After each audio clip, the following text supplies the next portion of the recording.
Hello, my spooky friends. My name is Cassie. And I'm Caitlin. And welcome into what the fuck? Billy Whoa. Boy? Oh. When did you write that? When did you do that? I did that on my way in. I gave myself the name Billy Boy. Like right away? Yeah. I did not see that until just now because I'm avoiding eye contact. So I looked down and to the left. And you got triggered. Oh my God. Wait, that's funny. Wait, we can keep it rolling. And welcome into I'd Survive.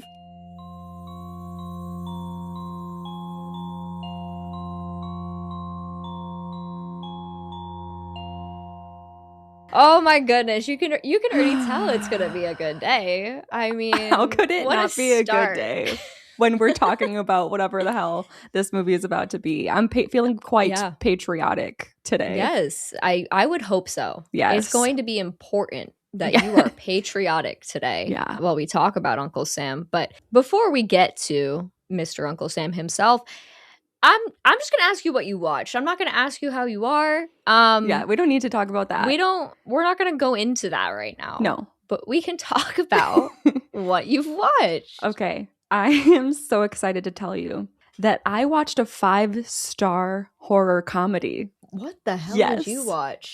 I'm trying to think if I know. No, you would never guess it. Oh? But more people should know about this movie. So it's called Psycho Beach Party. Oh yeah, no, I'm not aware of this movie. No, from the year 2000.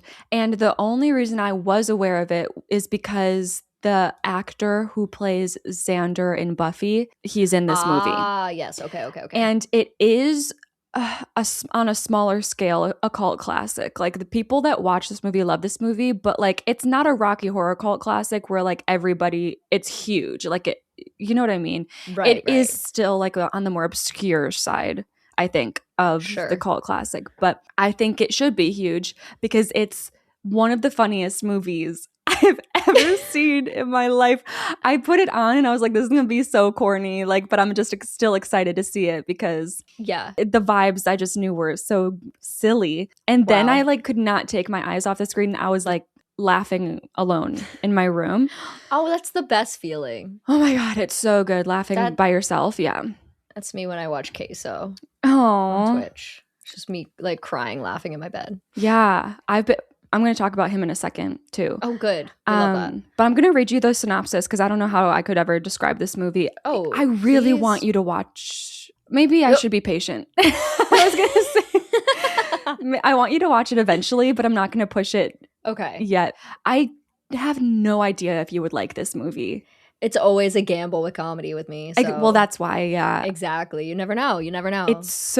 But it's gay. Like, that's what's really exciting about it, is it's like, it's very gay, it's very funny, it's very camp, it's, okay. Mm-hmm. So, Chicklet is a 16-year-old tomboy, who is desperate to be part of the in crowd of Malibu beach surfers. She's the typical American girl except for one little problem. Her personality is split into more slices than a pepperoni pizza. Okay, synopsis.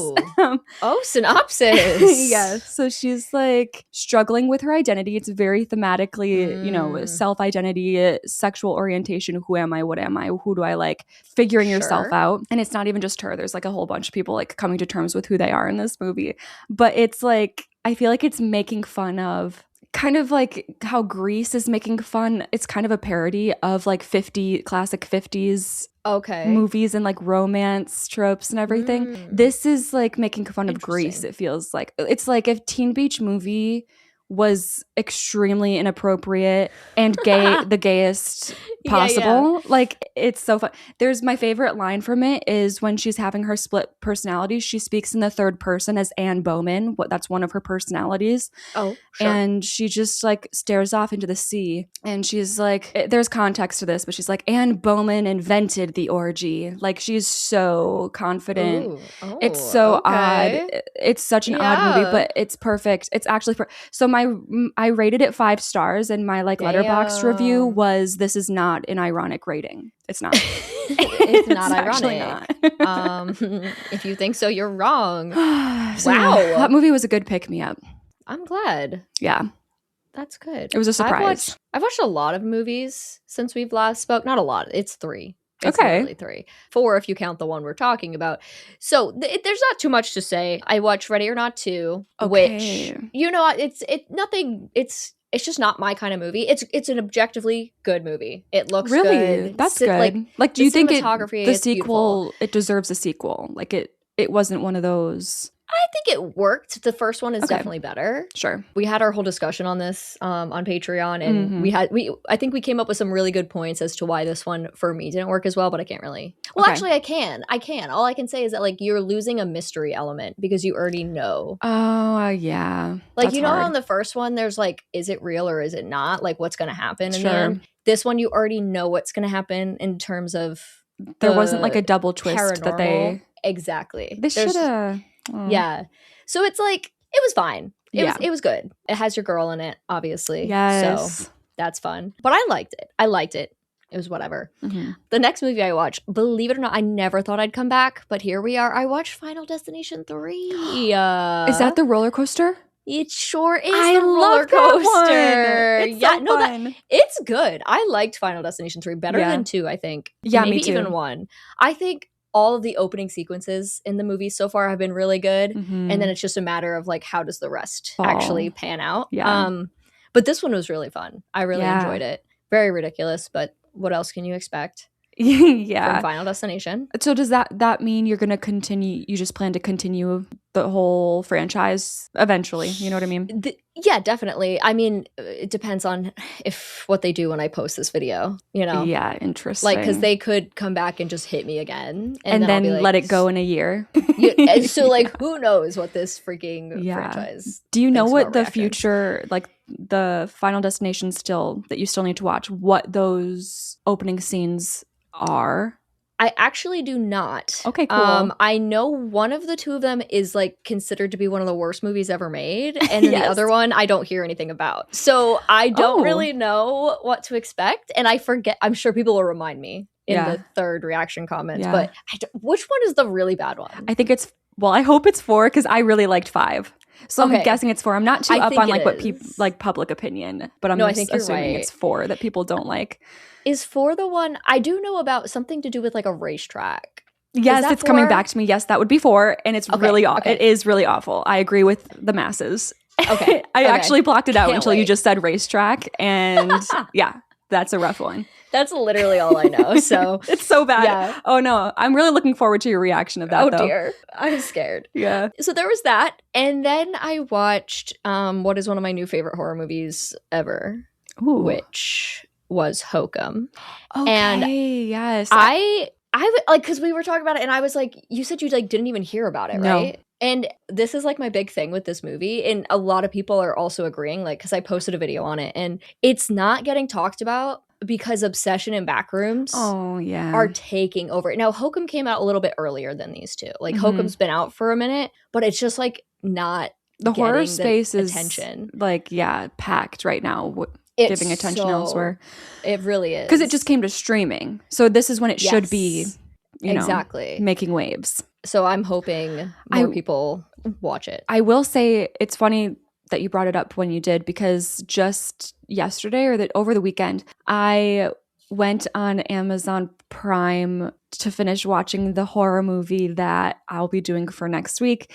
Yes. And like on the main page, Hokum is just right there. And I was like, oh, hey, that's what she was talking about. So it's getting main page promo, which is that makes me happy. Good. Yeah. That makes me very happy, because I just, like, I'm not saying it's like objectively the best movie. I don't know. Whenever I say I love something, I always feel the need to like preface, like, I'm not saying it's the best thing ever made. I'm saying I love it, because you know how we are on the internet. You get nervous. But I personally just thought it was so good. Yeah.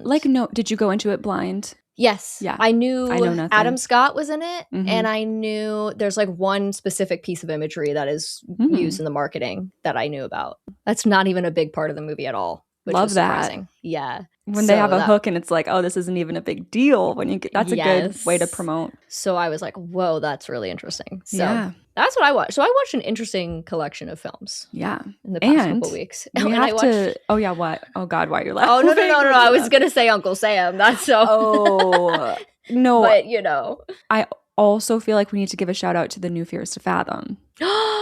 So true, guys. We played Fears to Fathom Scratch Creek together. And it was the best. It was the most fun and sometimes horrifying experience. We both got jump scared so bad. I did see your jump scare finally on your TikTok. So, the scream came from the soul. But it's good to let that out every once in a while. Mm-hmm. And I just am surprised that there's not more games like that yet. Like, I wonder how difficult it is to put together in terms of like separate POVs happening at the same time. Like that's such an interesting thing to put together. And I wonder if it's difficult because I'm only wondering because I'm like, can we get another one in a month or is it going to take a long time? Run because we had so much fun playing that game. Yeah. And I'm having fun watching everyone. I did watch Vanilla play it, enjoyed it. And then coming back around to Queso, I'm in the middle of watching his playthrough of that now. And I'm enjoying it. So I'm like crying, laughing. It's a good one. You got to go back to it. Yeah. I will. I need to watch that. That's so fun. Oh, yeah. Yeah. You're so right. But something in the less like quality realm of things. We have a movie called Uncle Sam from the year of 1996. I was thinking we were getting into the utmost quality of cinema today, but well, I mean, when you look at the cover of the movie, you expect no less. The funny thing is, if you're on our Patreon, you may know that this is not the first time we've brought up this movie on this podcast. This was on the weird horror wheel. Mm-hmm. We have a weird horror thing on Patreon that like one episode we did, and one of the movies that was potentially something Cassie was going to watch was Uncle Sam, and now obviously it did not land on that. So I said, you know what, it's 4th of July, let's get patriotic up in here on the podcast and talk about Uncle Sam. I'm assuming if you're not patriotic, you get shot or something. That's what I think the premise is here. Wow, I don't know where you could possibly get that. Like the Christmas version, the Valentine's version, every single version imaginable. No idea where you could have got that. No. Now, we have our questions today are going to be weird. Amazing. And I think my favorite thing about the questions that we do is when I get a text from Corey, my boyfriend, who puts together the worksheet that you guys can fill out over on Discord. He puts it together for us, and he's listening. He's behind. He's actually working through. He does listen to the podcast, but he's very behind. So whenever he's putting these worksheets together, he has no context to what these questions are. So one time, I think it was for Ice Cream Man, he messages me, like just in quotations, would you be able to keep it together if someone served you your partner's head on an ice cream cone? And he was like, okay, this is great. Should I be concerned? Am I scared? Right. I'm like, always be concerned. Yes. No, he's like, and what was your score? What did you say? Right. Oh man. Yeah. Poor Corey. So I love when our questions get weird. Oh, good. Just for his sake. There's one on here that I'm thinking. Okay.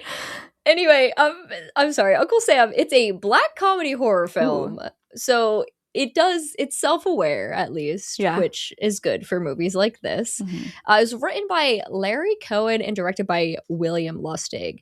Now, both of these people have worked together before, and they're best known for their involvement in the Maniac Cop films, which I know nothing about, but they are a thing. Okay. So if you know Maniac Cop, these guys, it's the same dudes. Shout out. From that, exactly. This was made on a budget of approximately $2 million, and I cannot find a 100% reliable source on the overall income, but the number that keeps popping up is 32 million, and I'm like, okay. No, I'm like, is that accurate? I immediately am shocked at the 2 million budget because my brain still is on obsession mode, and they had 750K. How did this have a 2 million budget? I know exactly where the budget went, which we'll get into. It's gonna get bloody. You will get there. But if it actually did make 32 million, though, that's crazy. That's wild. Because like what? Yeah. What do you mean? But that's about all I have for you. Oh, okay. In terms of leading up to the movie. Love that. So are you ready? Yes. I was trying to think of what's a patriotic way to say I'm ready? The British are I don't know. Yankee Doodle Dandy. Ooh, there you go. Nailed it. Okay, here we go. So our film starts out on June 14th. Okay, for a second I got scared that today was June 14th. It's not, but I got nervous. We are in the Middle Eastern country of Kuwait as an American military vehicle drives through the dark. War. Who doesn't love that? You know? I have a hard time. Like, military vehicle in my horror, like, I don't want it. I know, right? You're like, oh my God. Yeah. No, don't worry. We'll be in and out of here real quick. Goody. So the vehicle approaches a group of soldiers surrounding a wreck on the ground, like a wrecked helicopter. One of the men gets out and is greeted by a captain on site who tells him that they must have been buried in a sandstorm after they crashed. Oof. There were no survivors, and all recovered bodies had been burned beyond recognition. Mm-hmm. The sergeant instructs one of his men to look inside the helicopter and see if any of the bodies have tags on them so that they can be identified. The man mumbles to himself something about friendly fire and this being a crime, but the sergeant tells him to knock it off with that because these things just happen in war, just the way that it is. So the man obliges and he checks a corpse for a tag. One of the bodies in the front seat is wearing a tag identifying himself as Master Sergeant Sam Harper. Sam's eyes shoot open as he reaches out to the man, grabs his head, and twists it, killing him in an instant. Oh. Yeah. Israel just like, boom, bang. Oh. Dead, man. Why is he so angry? I don't know. Why is he so angry? Mm. Sam takes the gun off the soldier and shoots him and the sergeant at the same time, like literally like through the soldier into the sergeant. He kills them both with several bullets. Don't be afraid, Sam says. It's only friendly fire. So he also talks really weird. Just a heads up. He's got like this weird, like horrible whispery, breathy thing going on. It's really something. You're probably happy I'm not the one doing this episode then. Because I would have locked in. You would be scared. Like, here we go. His body then goes back to being limp, and the song Stars and Stripes Forever leads us into our very patriotic opening credits featuring old America type footage from celebrations in past years, as well as art and comics featuring the Uncle Sam. Mm-hmm. So now it's a quiet night in Twin Rivers, USA, and it is July 1st now. Okay. A young boy named Jody lays restlessly asleep in bed. He tosses and he turns in a room decorated in helicopters, planes, soldiers, lots of military Just a good American stuff. boy. Exactly. On his nightstand sits a framed photo of a man saluting the camera in his military attire. The photo is signed, "To Jody from your Uncle Sam." Oh. Uh-huh. Play kind of can you call this a play on words? Not really. I was gonna say, it's meant it has to be meant literally as well. Yeah, it's like literally his Uncle Sam. Yeah. So I was like, I see what you did there. Very funny. In all of his restlessness, Jody's arm accidentally hits the frame, knocking it to the ground and shattering the glass. Ooh. Jody awakens, unaware of what stirred him, so he steps out of bed, but he steps right onto the broken glass, cutting his foot. The blood from his cut drips onto the picture of Sam, and we get some wispy sounds and a shot of Uncle Sam's corpse. Okay. Just like very mysteriously in the middle of everything. It's really like, ooh, scary. Yeah. Little Jody hops on one foot to his mother's room to tell her what just happened. As his mother Sally cleans up his wound, Jody tells her that he had a dream about Uncle Sam, and he doesn't think he's dead. She tries to tell him that he had been so young when Uncle Sam went away, and she'd be surprised if he really remembered him at all. But Jody insists that he does. He admired Uncle Sam. He talks very fondly of him and remembers all these great memories with Uncle Sam when he was a little kid. Okay. But Sally continues to shoot him down, saying that he's making that up. Sam didn't even pay any attention to any of them before he left for the army. You know what this is giving? I've told a story before. I don't know if you remember. When I was little, and my great-grandpa had passed away before I was born. Oh, I don't like where this is going. Okay. And I was about 3 or 4 years old, hanging out at my grandparents' house, and they had a picture of him on a mantle. Okay. And I saw this picture, and I pointed to him, and I said, "Hey, I know him. I play with him." No, you didn't. I said that. Cassie, you didn't. I said that. Cassie! The story's been told to me many times. And then your parents kicked you outside and said, no, you're not coming back in. I think they were like, that's so cute. Maybe his spirit is coming and just like being with her. And they weren't freaked out by it at all. They were just like, oh, that's so nice. Now I look back and I'm like, that could be cool if you want to believe that was his real spirit. Yeah. Could have been a demon. So true. It could have been a demon. Could have been me experiencing psychosis at 3 years old. I don't know. There's a lot of options here. Yeah. Oh my God, no, that's so crazy. I feel like my mom would react the same way. Yeah. She's just like a very spiritual person. Yes. So she would have been like, oh my God, yes, you're playing with the dead family members. Yeah. Let's go. Yeah. I'd be pretty scared if I was a parent. I don't think I'd be, that's so creepy. That would scare me so bad. They remember the exact wording of it. I think because it's so creepy. I know him. I play with him is so weird. That's straight out of a horror movie. Yes. Like, that's insane. Maybe it was Lord. Uncle Sam. We didn't even know. I hope not. Not Uncle Sam. But Jody's kind of like concerned because he's like, you didn't really like him very much, did you? And Sally pauses for a long beat before saying that, of course she did.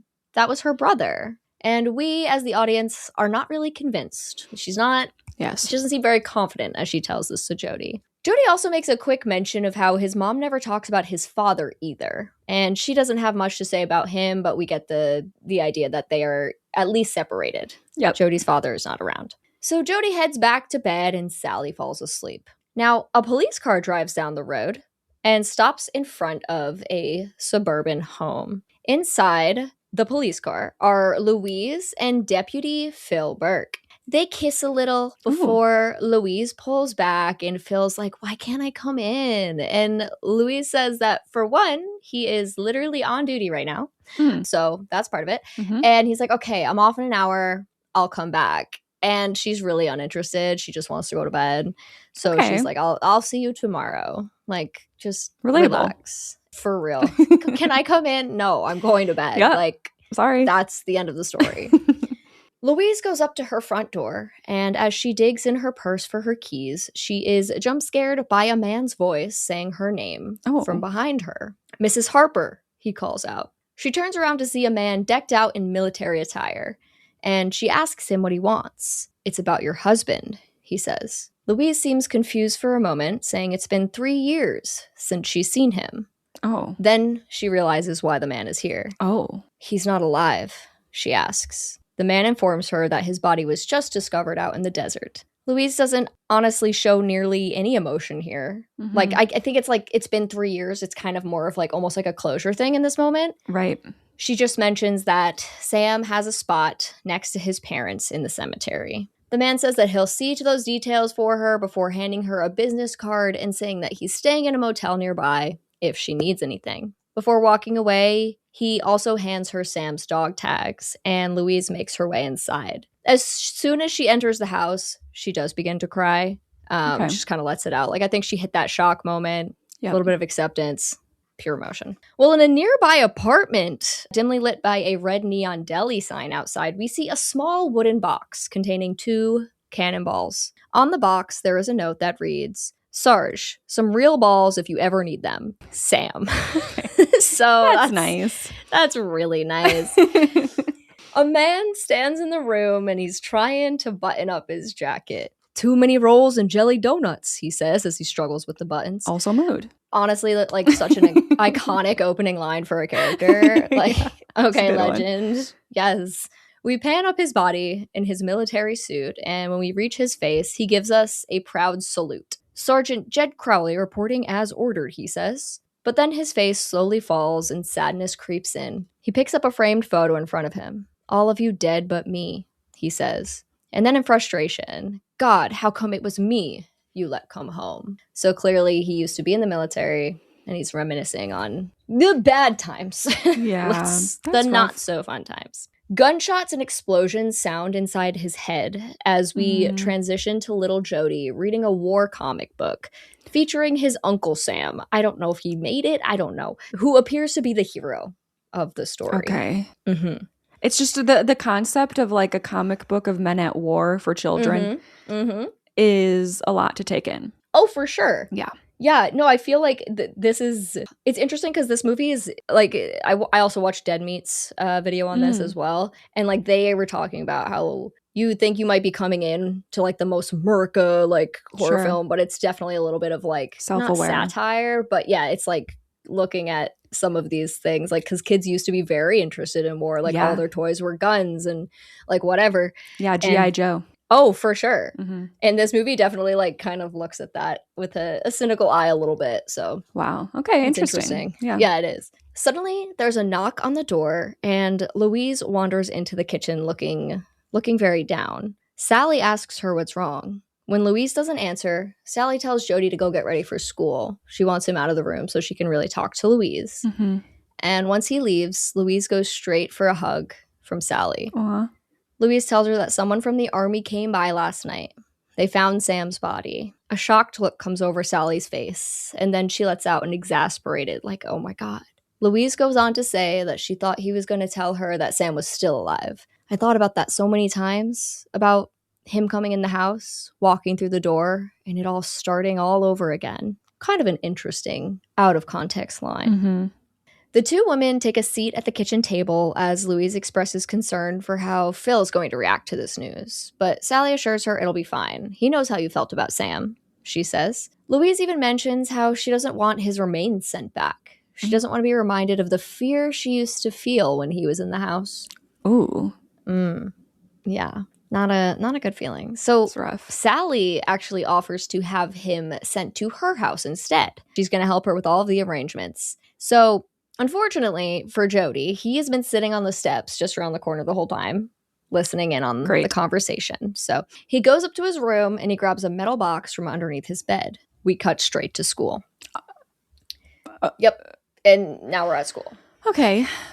In the middle of a lesson, just in the middle of a lesson in class, Jody just raises his hand and tells the class and his teacher about what happened at his house. Someone came by and told the family that his uncle was dead. That's nice, thank sweetie. You. Thank you so much for sharing. Of course, the kids are like, oh my God, how? Like, how did he die? I don't know. So Jody explains that it's possible that his uncle's helicopter was shot down by friendly fire. How he got all that information, I don't know. Yeah. But like, good for him. He then takes out the metal box and asks the teacher, Mr. Crandall, if he would like to see his uncle's medals. And Mr. Crandall invites him up to the front of the room for some show and tell. Jody shows off Uncle Sam's purple heart before a student shouts out a question for Mr. Crandall. Were you ever in the army? Mr. Crandall actually gets kind of deep here while he explains why he never joined. He actually protested the Vietnam War when he was young because he and many others saw it as an unjust war. Okay. Jody looks right at Mr. Crandall and says, my Uncle Sam said you guys were cowards. Okay. All right, well, that's enough of that. Mr. Crandall decides we're going to move on to math now. As Jody takes a seat back at his desk, he mutters under his breath, when I'm grown up, I'm going in the army, just like Sam did, and I'll do whatever the president says to do because he knows better. Oh, when I tell you, I audibly laughed out loud. Wait, what year is this movie? 1996. Interesting. Yeah. Wow. More prevalent than ever. Yeah. Very interesting. So it was like, haha, he knows better. Yeah. He sure does. As always. They always know better. Exactly. Yeah. So anyway, Uncle Sam's body arrives at his sister Sally's house. A nice silver coffin / casket. There is a difference between those two, but I use them interchangeably. Is there? I think coffin is the wooden kind? I thought so. I think caskets are like the big fancy outer box thing. Oh, I didn't realize that. I might be wrong. I might be wrong. But now that we might be wrong, yes. But now that you say it, when you say coffin, I imagine the classic wooden situation. And when you say casket, I imagine the fancy. But I wonder if it literally is that difference or if our brains just assume that for some reason. Yeah, that's weird. Anyways. Yeah, I have no idea. So it's a nice silver casket, and they just roll that thing right into the living room. And they're laying an American flag over the coffin just when Jody walks in. He's back from school, and he's a little disappointed that he didn't get to help bring the body inside. Damn, he's like, I wanted to be here to like bring it in. Okay. Like, okay, buddy. Yeah. I guess that's all right, though. At least he can touch it. So he goes straight for the latch, and Sergeant's like, oh, like, don't open it. Yeah. And now Jody's disappointed again. Like, he wanted to see that thing. Were you ever exposed to a body open casket when you were young? Not when I was little. I know like the first family member that had passed. I don't think I went to the wake. I think I only went to the funeral. Okay. Kind of vibes. Did you? Yes. And it was really odd. Like, I don't know how to describe how my brain I don't even know who the person was. It was like I was at a thing, like it was very extended through my grandparents. I did not know this person that had passed. And they brought me up to the casket with them. And oh my God. I like looked at, I just like didn't know what to make of it. Like it made me like a little bit uncomfortable, a little confused, a little sad, but I couldn't place those emotions at the time or know what I was feeling. It was really odd. All this to say, maybe don't do that to children. Yeah. It's a lot to take in. Yeah. Oh my God. No, I'm not going to lie. Like to this day, I go to a wake for someone I don't know that well. And I'm like, I don't want to go up there. No. I don't want to look at it. I'm not a fan of the open casket in general. Yeah. Oh, me neither. I hate it. I really do. Yeah. I'm not good about it. I'm like, I'm sorry if I'm acting like a 4-year-old child, but no, I don't want to look at the dead body. I know. Like, I don't want that. I have total respect for people who like can make them look really nice. You know what I mean? They do. Sure. And for some people, it provides closure to see them at peace, at rest. But it just doesn't give me that feeling at all. It makes me like I'd rather pull from a different memory than have this one. Yeah. Yeah, and they do a good job, but it still rarely actually like looks like the person. Yeah, too. It's always uncanny. Yes, exactly. Yeah. So I'm like, ugh. That really exciting, fun side tangent, everyone. You're welcome. Happy 4th. Anyway, Jody's really pissed that he can't look at the dead body. So, God. And the sergeant tells him, like, you can't look at it. And Jody brings up how he thinks his uncle should have his medals back. He wants to put them inside the casket with him. Mm-hmm. But the sergeant convinces him that Sam would prefer he kept them. Sally leads the sergeant outside where... Oh, I wrote he acts sleazy again. I forgot to mention this earlier. Oh. This is the same sergeant that showed up at Louise's house and like was when he gave her the card and was like, I'm staying at a motel nearby. Like, if you need anything. Like, it was meant to be like a little creepy. Yeah. And then at this part, like he grabs, this is now Sally's hand and tells her that if she needs anything to just get in touch with him. And it's just like, it's very intentionally like, it's weird in general, kind of like coming on to someone in that way. But like in this context, it's like, what are you doing? Oh, absolutely. Yeah, no, this guy is very unlikable. Yeah. When Sally goes back inside after talking to the sergeant, Jody is actively trying to get into the coffin again, and she has to tell him to knock it off. What in the world? I'm very curious about where they go with this child, like what his little arc is going to be for this movie. He is a weird kid. Yeah. He's a weird kid. I thought I was. I really thought you were like breaking into caskets in your living room. Let me see it. Have you ever broken into a casket? Like, no, just me. No. We get an ominous shot, of Sam's hands inside the coffin, like very burnt, and it seems as though he may be breathing. There's like a little bit of movement. Yeah. It's like very, very subtle, but you go, did he just move? Yeah. Strange. Now, okay, perfect. I got you covered here. We cut straight to the sergeant's hotel room, by the way, where he's going to confirm his sleaze status while on the phone with somebody. He's talking about Louise, and he says, I aim on getting a little piece of that action before I leave here. Sister's not bad either. Oh my God. So, real good. And then he continues, I must be batting .750 with the bereaved. That's why I volunteered for the job. And he's like laughing through the whole thing. To take advantage of vulnerable women. Yes. That's crazy. Mm-hmm. He's so gross. How do you even think of, because we know the type that takes advantage of vulnerable women, but I've never seen it in this context before. Like, how do you even think to do that? That's insane. Yeah, he's gross. Like, he just gives, like, everything about him gives the energy. Not to, sorry to the actor, but he just, like, looks like the guy, too. You know what I mean? Yeah. And you're like, yeah, this guy's doing that. Back at Sally's house, there is a knock on the door, and she opens it up to a man holding a bottle of wine. She takes it from him, thanking him as he leans in for a kiss, but she turns away and keeps chatting like she didn't notice, you know? Ooh, yeah. This guy seems to be her current boyfriend, and his name is Ralph, and he is here for date night. They chat a little about Jody and the coffin, and, you know, Sally's kind of worried about Jody and the fact that he's really interested in the coffin, which is valid. Yeah. But then they land on the topic of Sam. Sally talks about how she and her brother were never really close. He had run away at 14, and by the time he came back, he had a drinking problem. So that's fun. Sally calls for Jody to come down for dinner, and he reluctantly does. As soon as he enters the dining room, he eyes Ralph down, and you can immediately tell that he does not like Ralph. Ralph is not his favorite person. He even asks if he can take his food upstairs tonight, but his mother says no. Talk at dinner is pretty bland and a little awkward as Ralph is celebrating a win in court that day. It sounds like he ripped some people off and is celebrating the fact that he's just smarter than them and they didn't know what they were doing. And Jody catches on to that and he kind of calls him out for it. Mm-hmm. Ralph tries to get through to Jody by asking him if he wants to join him up on the float on the 4th of July parade. He's going to be Abe Lincoln for the 5th year in a row. And this is something he's very proud of and very excited about. He even mentions that he bought the costume instead of renting because he's just like so into it. He is Abraham Lincoln. He is Abe Lincoln. He is Honest Abe. Okay. And then Jody's just like, no thanks. And he has to be excused. Sally seems like she doesn't want to make this any more awkward than it already is, so she agrees. TV off by 9 p.m., okay? She suggests. I'm not watching TV. I'm in mourning, Jody replies with a little attitude before stomping upstairs. Like, okay. Okay, Jody. Are you good, buddy?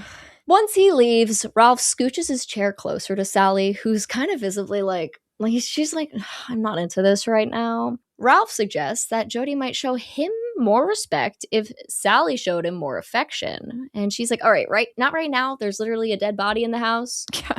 Also valid. Up in his room, Jody somewhat violently plays with his army toys, pretending to murder a doll who he is calling Ralph. So, that's healthy. I think healthy form of we've all been there. Emotions.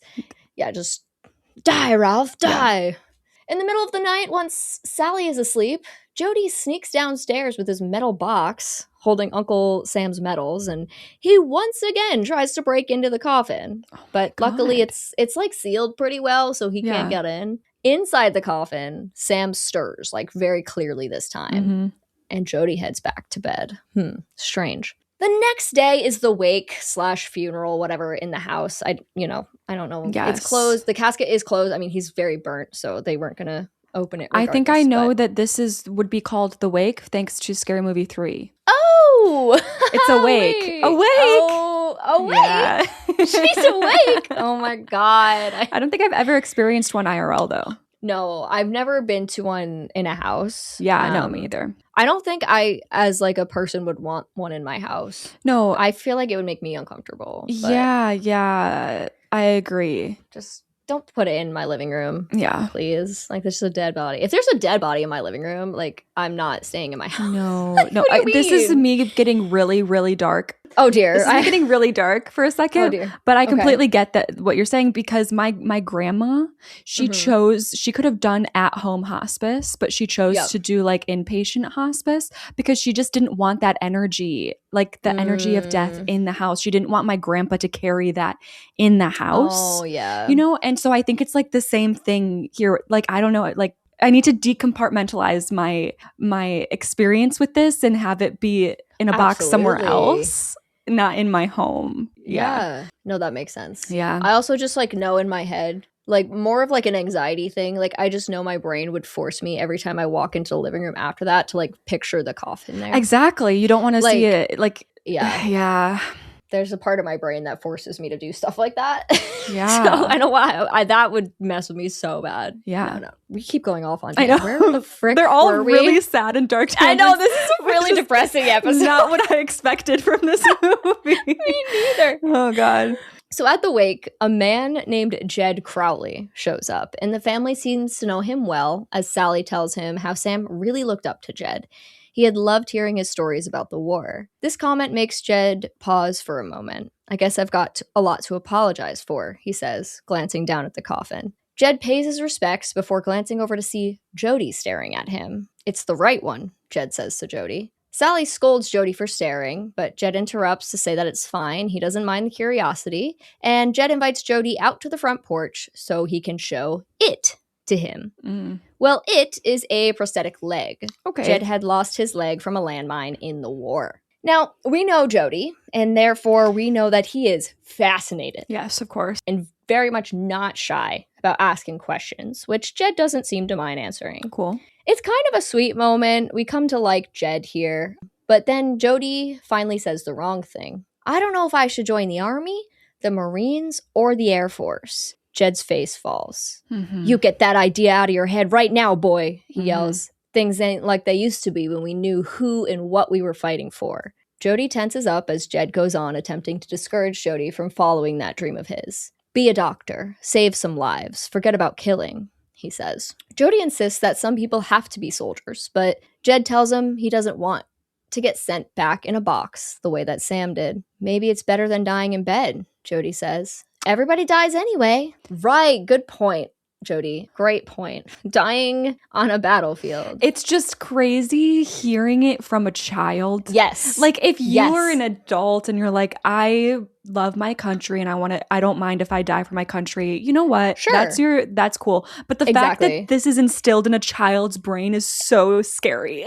Exactly. This is a little boy. Yeah. And like his obsession with war is like what is going on? Very concerning. Yeah. Jed accepts defeat. He can tell that Jody isn't going to listen to him. And then Jody asks if Jed had tried to talk to Sam out of going to war. And Jed regretfully says that he did quite the opposite. He'd filled his head with tales of glory and left out all the bad parts.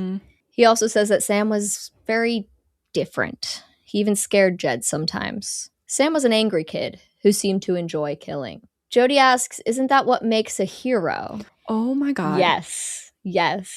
And Jed gets really angry, and he gives like a little bit of a speech here I really liked. And he says this, let me tell you something. There are no heroes. Only crazy men who lose their mind in the middle of a battle. Every sane person's got his head down trying to stay alive, but one lunatic runs out there, out of control, crazy full of hate. And if by some miracle he doesn't die, they pin a ribbon on him and send him home and tell him to never be crazy again. Wow. And I went, whoa. Yeah. That is a crazy way of putting it, Jed. My brain is immediately to go, you know what Judy needs, who Judy needs right now? Jody or Judy? Jody? Oh, yeah, Jody. You know what Jody needs right now is Saeed from Lost. He needs to get in here, and they need to have a conversation stat. I agree. Yeah. Oh my God, wait. That's such a good connection right there. Oh, good old Saeed. And with that mic drop, Jed gets up, and he leaves Jody alone on the porch. I'm sure now Jody is fixed. Yeah, that's it. He's good now. He's fine. Yeah. Eventually, Jody walks back inside, and Ralph is talking to some random guy in the middle of some story about oil. And Jody literally walks in the door and goes, why don't you just shut up? Like really loud across the room. Fucking talking about oil in my house. In my house? Sally comes hustling across the room to scold him, and she also grounds him, saying that he is now not allowed to go to the parade tomorrow. Ooh. And Jody's like, I didn't want to go anyway. Okay. And then he storms upstairs, and he decides to read aloud a note that he had gotten from Uncle Sam. Oh no, don't read it out loud. Anyone who badmouths this country, you go after them. Whoa. People who don't respect the American way of life deserve to have their butts kicked. Oh. Good job, Uncle Sam. You're really... Butts kicked is crazy. Butts kicked is so funny. I think it's like maybe he had some self-awareness, like that this is a child and like... Sure, yeah. But still. And Jody, like, he's smiling as he reads those words. Oh my God. He then puts his note back in the metal box, pushes it beneath his bed, and goes to sleep. And this is Act 1. Act 1 is very heavy on a lot of setup. This is 40 minutes of the hour-and-a-half movie. Yeah. That is very much just setting a lot of stuff up. Makes sense. But it's honestly kind of interesting because this movie, like, it's very goofy in the sense that it's like Uncle Sam. But it, like, deals with some really interesting topics, too. It really does. Yeah. It's very interesting. I have 3 questions for you in this act. Okay.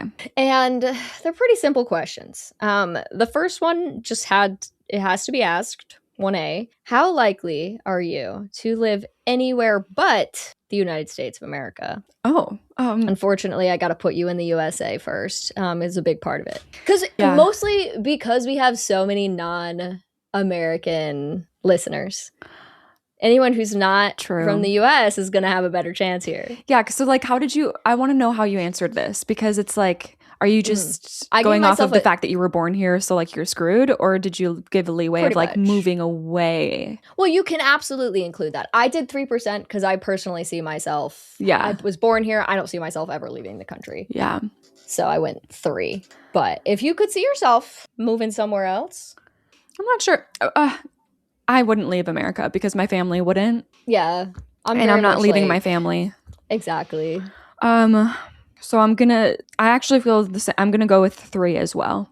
Yeah. Yeah. It's like technically a chance, but more than likely I'm here for life. Question 1B. How unlikely are you to join the army? Actually, do they still do do you have to have a certain vision to join the army? No, I don't know about any requirements.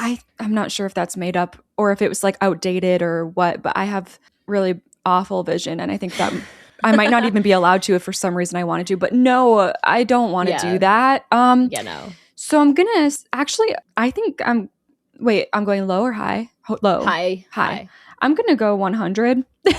There's just no way. 99. Yeah. Like, no, like the second you put me in Sorry, there. I just imagined you like like gearing up for battle. I can't. Takes one step onto the battlefield, dead. Dude, there's no way. No, we could not. No way in hell. Imagine the 2 of us. No. We're like, Cassie, over here. Cassie, Cassie, get down. That would be so bad. It'd be like us playing that game the other night when we saw the guy running down the hallway and we were like, ah! Which way do we go? Yes. Yeah, put us on the battlefield. God. Do it. Wow.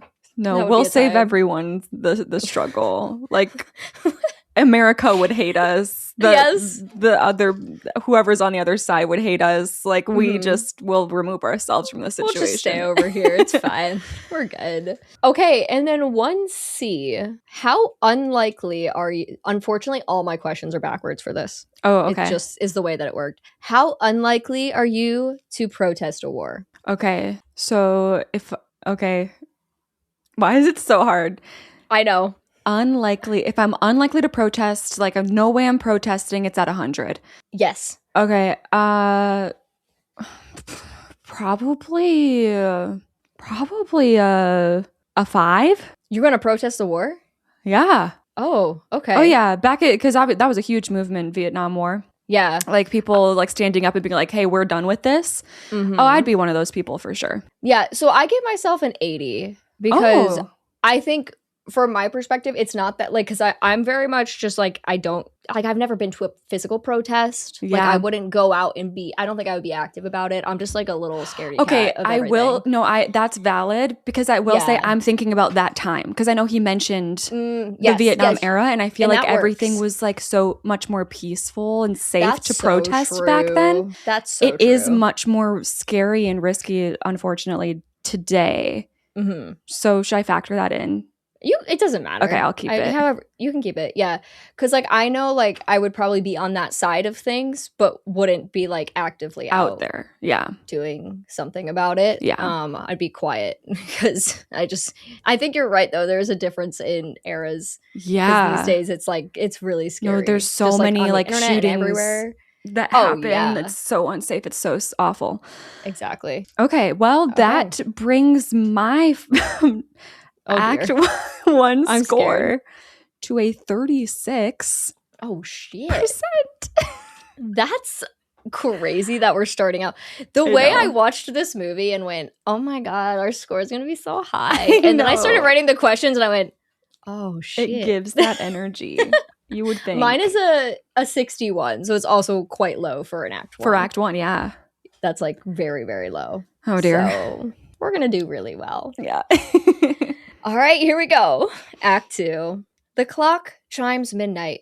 It is officially the 4th of July. Over in the local cemetery, a group of boys are causing complete havoc. They're spray painting swastikas on graves. I don't fucking know why, but they also light an American flag on fire and start swinging it around. I don't know what's going on. Just do all the things. They're just doing it all. Exactly. They're just doing everything. They happen to be doing this, though, right next to Sam Harper's planned burial spot. And the embers from the flag are falling into the pre-dug 6-foot hole. Back in Sally's living room, the American flag on the coffin in there starts to slide off, and a burnt hand peeks out from inside the coffin. Ew. Yeah. Sam sits up and then makes his way to Jody's room. This is all very, you don't get a good look at him kind of vibes. Like, you can see that he's up and moving. Yeah. He goes up to Jody's room and he steals the middle box and places his medals into his bare flesh. The funny thing is that he is wearing a jacket, so like he definitely could have put them on a jacket, but he's like, nah, we're gonna put them right in there. Americans, put it on their burnt skin. Exactly. He's like really into it. Yeah. Sam also makes a quick pit stop to stare at his sister while she sleeps in bed, but, you know, then out he goes. Sam leaves the house in the dead of night. We're going to check in with a completely random nameless girl that we've never met before. Okay. As she gets out of the shower. Oh. And yeah. Okay. And walks through her room in a towel. Yes. Because of course she does. Also, fun fact, this girl has a whole ass like sink vanity directly next to her bed. That feels like a motel room. Yeah, you'll see really that sometimes weird. in a motel hotel situation. But it's odd. like her bedroom in her house, and it just like has a very weird setup. But it doesn't really matter. She's looking into the mirror. She takes her hair down when a very cartoonish Halloween costume version of Uncle Sam peers into her bedroom window. Mm-hmm. He watches as she brushes her hair, and we get a shot from outside the house revealing that this Uncle Sam figure is on massive stilts, like the ones you see in parades and at Disney World. It's that guy. It's the gross guy. We don't know yet. Okay. Yeah, we don't know. It's just a dude just out there dude. on stilts. Yeah. And he's just standing there peering into her second story window. What the heck? And of course, Girly eventually, like, she drops her towel. So Uncle Sam gets the whole show. But he can't handle it. Like, the sight of her boobs causes him to start to, like, lose balance. He's like, whoa! It's like, oh my God, boobs. You know what I mean? Yeah. You know what I mean? Cassie?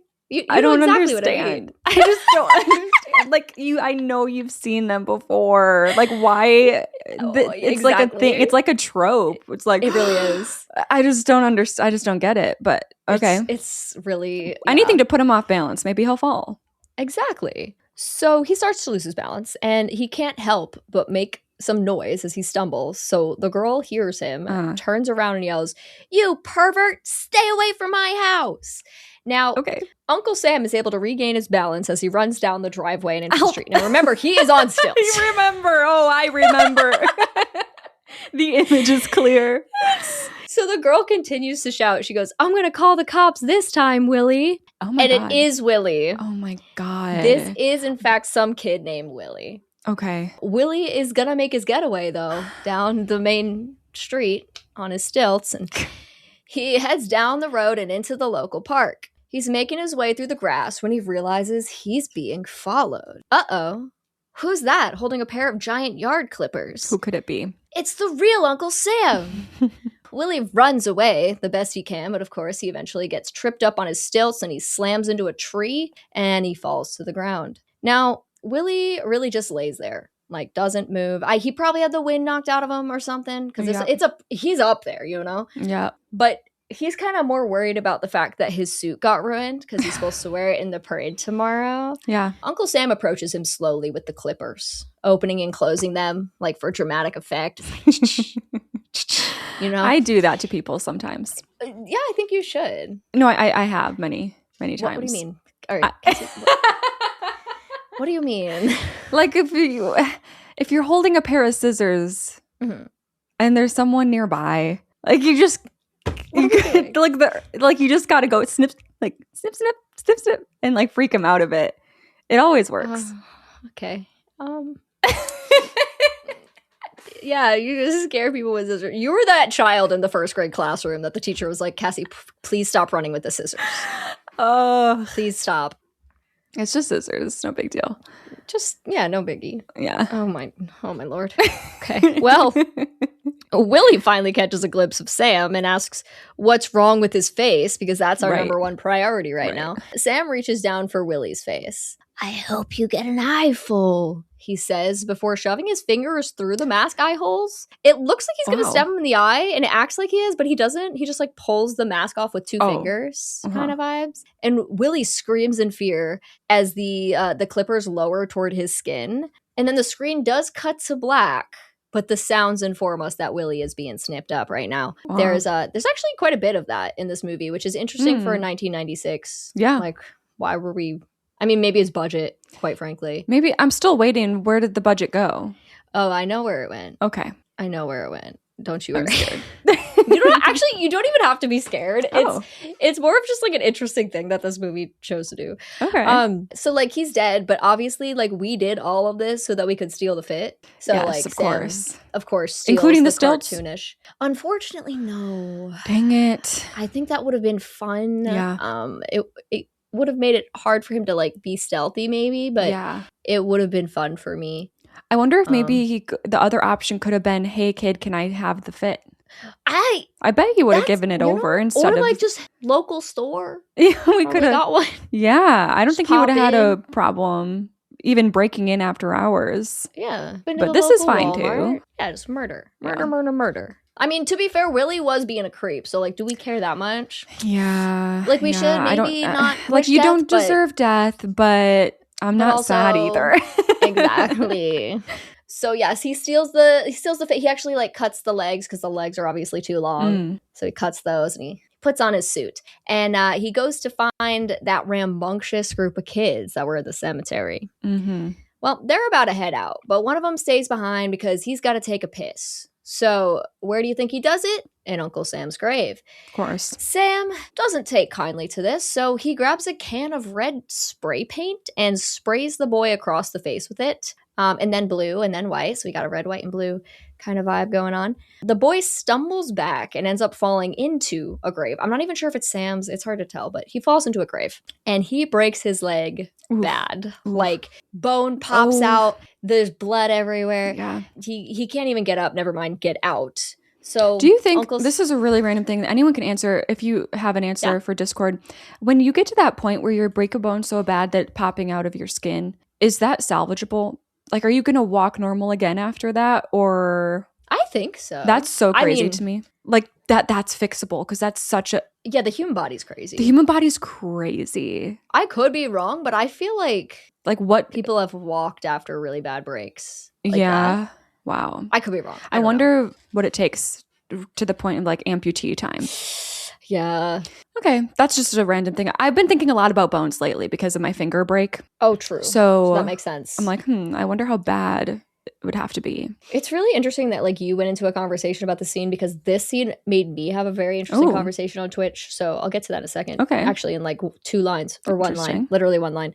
So Uncle Sam stands over him and shovels dirt on him and buries the boy alive. Now, my question is, can you just like not get buried alive? Like if the dirt is coming down, like just get on top of the dirt as it comes down. Do you know what I mean?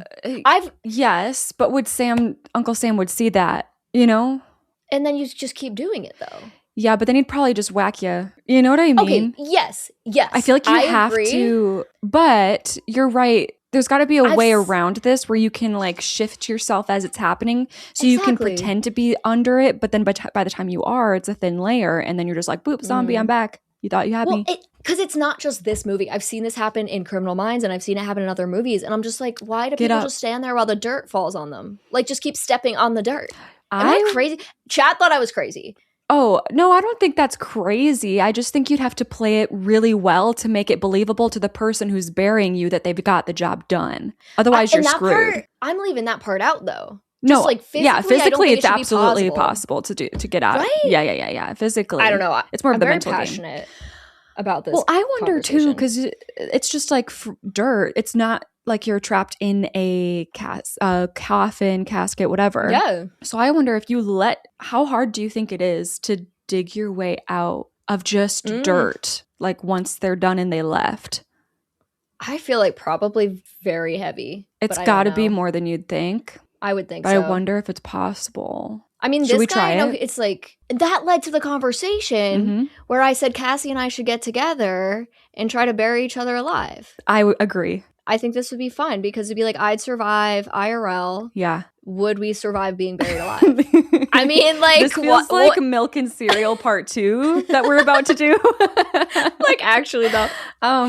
Yeah, no, I would be curious. That's something I would do in like a Mythbusters controlled environment. I would totally want to see if I could do that. Exactly. But also, are you claustrophobic? A little bit. Yeah. Yeah. Because not like too the last extreme. time I went to a haunted house experience, they had this thing where you could be buried alive like in a coffin. Oh. And if you stayed in it for like 10 minutes, you got a prize. And I didn't do it because it had been my first time to a haunted house in a very long time since a traumatic experience. And I was like already scared being there at all. Right, right. But I'm like, I wonder if I could do that. If I could do a 10 minutes buried alive. I would not want to, but it depends on what the prize is. You know what I mean? Oh, yeah. Like, I'd do that easy, I think, probably for $10K. Oh, yes. Yeah. I think for me, the thing that makes me feel claustrophobic is more like if my arms are pinned to my side. Yeah, I wonder how slim the space was. If I can move my arms enough, I'm okay. But if my arms are pinned, GG. Or like how close it comes to your face. Yep. You know, and you can't. We have a lot to test out. Yeah. I'd survive IRL. We're going to have a great time. Yeah. It's going to be really fun and not dangerous. And we're not going to like get sued or anything. Absolutely not. It'd be fine. It's in our contract. It's actually in our contract that we made that we can legally do anything we want with each other and there's no ramifications. Whoa.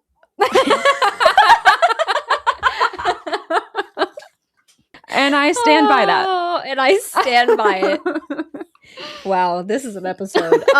So we cut to the other two boys that were just with him, and they're surprised that this kid, his name's Rick apparently, hasn't come out yet. So one of the boys says he's really got to get home, but the other decides he's going to go back and look for him. He wanders the graveyard looking for Rick, calling his name, when Uncle Sam suddenly like sort of lassos him from behind with a thin wire. Oh, yeah. And this wire is attached to the flagpole. So Uncle Sam like is pulling on the other end of the rope as the boy is slowly risen into the air like a flag on a flag post. Oh. He breaks his neck about halfway up. So R.I.P. I actually for a moment forgot this was a horror movie. I was like, ooh, fun. Ooh, we should do that too. She's tired. Yeah, wow, this is getting ridiculous. Yeah, I think we should give this one a shot as well. I agree. Yeah.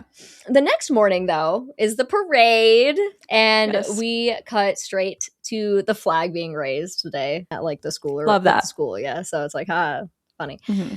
Everyone is getting in their places and making final preparations for the parade. Mr. Crandall is very serious about the students that are participating. They have to stay in character. Oh, he walks up to his young Washington and asks, it makes me uncomfortable. Like cosplaying as real people.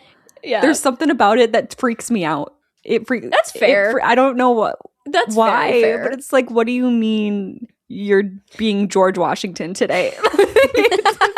Why is it like a fear of my please stop? It freaks me out. Why are you not being young Washington today? That should be what you should be doing on a daily basis. I'll order my wig. It was in the cart already. Good. You already have a judge one. It probably it could double, yeah. There we go. Okay. Yes, Cassie has a judge wig and a costume and a thing and a mallet. And a mallet. She's got that mallet. Well, Mr. Crandall, so he goes up to young Washington and he's like, "Yo, where's your hatchet?" Because the kid doesn't have his hatchet. So Mr. Crandall's like, "Oh my God." So he goes back to the classroom to look for it. And he's looking around. He can't seem to find it when some ominous music kicks in and we do a slow pan to the back of the classroom to see Uncle Sam like pressed against the wall holding the hatchet in his hand. Mm-hmm. Outside, Abe Lincoln, aka Ralph, is getting stressed because they're going to miss their place in the march if they don't get a move on. Young Washington informs him that Mr. Crandall went back for the hatchet, and bam! Cut back to Mr. Crandall with the hatchet through his face, dead on the floor. R.I.P. Okay, wow. A lot of off-screen death going on, as you can see in this movie. And they're dead. Yeah. And they're gone. Which is why our questions are weird today, because they are less about your situational moments. That's and hard. More about what led you to those moments. Yeah. This is actually why I asked you if you would protest the war. Yeah. So Jed fires off the cannon to signal the start of the parade, and everyone begins marching. Remember, Jody was grounded, so he's laying in bed, fidgeting with some toy, but he can hear the patriotic music coming in through the window. He's like, I'm not missing this. And then he gets out of bed, and he looks under his bed for his uncle's box of medals and sees that it's gone. He thinks his mother took it, of course, and he's very upset about that. We're going to meet a new family now because we need some more characters. So this family is they're named the Cronins. And the son, Barry, is saying that he really doesn't want to go to this celebration today, but his mother insists that they must. That's why we are going. They can see exactly what they did to you. And we see that Barry he's sitting in a wheelchair, and he is wearing dark sunglasses, and he has burns covering his face. From Mrs. Cronin's ramblings, we can tell that she blames what happened to her son on his friends, and she intends to show up at the events today with hopes of making them all feel bad for what they've done. The father isn't really vibing with this mindset. He's just kind of like, okay, yep, keep talking. So the parade route, it leads everyone to basically a fair filled with games and music, costumes, food, other fun 4th of July themed activities. I'm so excited that we're getting into the fair territory. Exactly. Can't wait for my county fair. State fair again this year. It's the best. It's the best. I just got really excited. You're like, wait. My favorite thing. Yes. My favorite thing about state fair, watching the dogs do their jumping. What's that called? In the water. Dock diving. They do dock diving competitions, and it's the best thing ever. Pig races, of course. Oh my God. Wait, this sounds amazing. And then the food just ties it all together. Oh, I'm sure you can eat. I think I'm gonna, if I had to get, I don't eat anything too crazy, but the weirdest thing that I've had that was actually extreme, like crazy good was fried lemonade. You would not think. How the hell does that work? You would not. How do you fry lemonade? Yeah, they called it that, but it was like a not a jelly. You know what Jell-O? They put in that lemon pie? It's like pie filling texture. Yes. It was like that, lemon in the middle, and it was fried, and it was like powdered sugar, and it was so weird because fried food. Okay, I need to stop. What am I doing? We're like, okay, so the fried food at the fair. Anyways, I'm sure I'm gonna have more fun at my fairs this year than what we're about to get into. Oh, yeah, if I had to guess. Yeah, probably. So the Cronins, they do their thing. They show up, and there are some people mumbling about them being here. Someone says something about playing with fireworks. So we know what happened there. Jody sees them coming in and walks right up to them saying hello to Barry. Jody's actually super sweet. He says he'd love to hang out with Barry sometime soon. They could listen to music, or, Jody could read to Barry. It's really nice. Mrs. Cronin, though, starts acting like Mrs. Casbrack from It, Eddie's mom, and is no, he doesn't need to be with friends. And the dad's like, whoa, he still needs to, hang out with people. And Mrs. Cronin just gets all mad and storms off, and, the husband, follows, but kind of gives, a tap to Jody to be like, yeah, sorry about that. Yeah. But she's just giving overprotective, crazy mother vibes. Over on the stage, a man says some opening remarks and invites Jesse up on stage to sing the national anthem. Now, this kid, Jesse, was the third boy from the cemetery the night before. Jesse gets up on the stage and dedicates his performance to his friends Rick and Cleet. Must have been those two kids. Cleet? Cleet, C-L-E-T-E. I don't like it. It sounds like another word with an accent. I was gonna say that. Exactly. Wow. So he saw what happened and got away. No. He doesn't know. No, he's just dedicating it to them for funsies. Just for fun. Not like they're dead or something. He's just like, this is for my friends. Okay. I know. He starts singing, and the first line is very promising. He's like, oh, say, can you see? Beautiful. And then, I don't want to do this. So he then gets to the next line. All right, lock in. And he's like, by the dawn's early light, what's proudly we hailed. And the crowd is disturbed, just like Cassie is right now. I'm so happy. I'm so happy right now. I love to see it. I love that this movie forced that upon you for today. It did. It really did. And the crowd is upset. They start booing. And Jesse Jesse is doing this all on purpose. Yes. And the host strips the mic back from him. And Jesse turns around, gives the crowd a half moon. Okay. Before running off the stage to a sea of booze. Yes. All right. Now, the host leads the crowd in his own rendition so they can just kind of do a group sing-along of the national anthem. And as they're all singing, we start to slowly zoom in on Barry, who sits in his chair with his hand on his chest, national anthem time. Mm-hmm. But suddenly, the gloved hand of Uncle Sam comes in from off screen and just like caresses Barry's face. Yeah. Okay. Barry startles and frightenedly asks, like, who is this? Who's touching my face? I'm here to do what you want me to, Uncle Sam whispers. That's okay. I'll make them all feel your pain.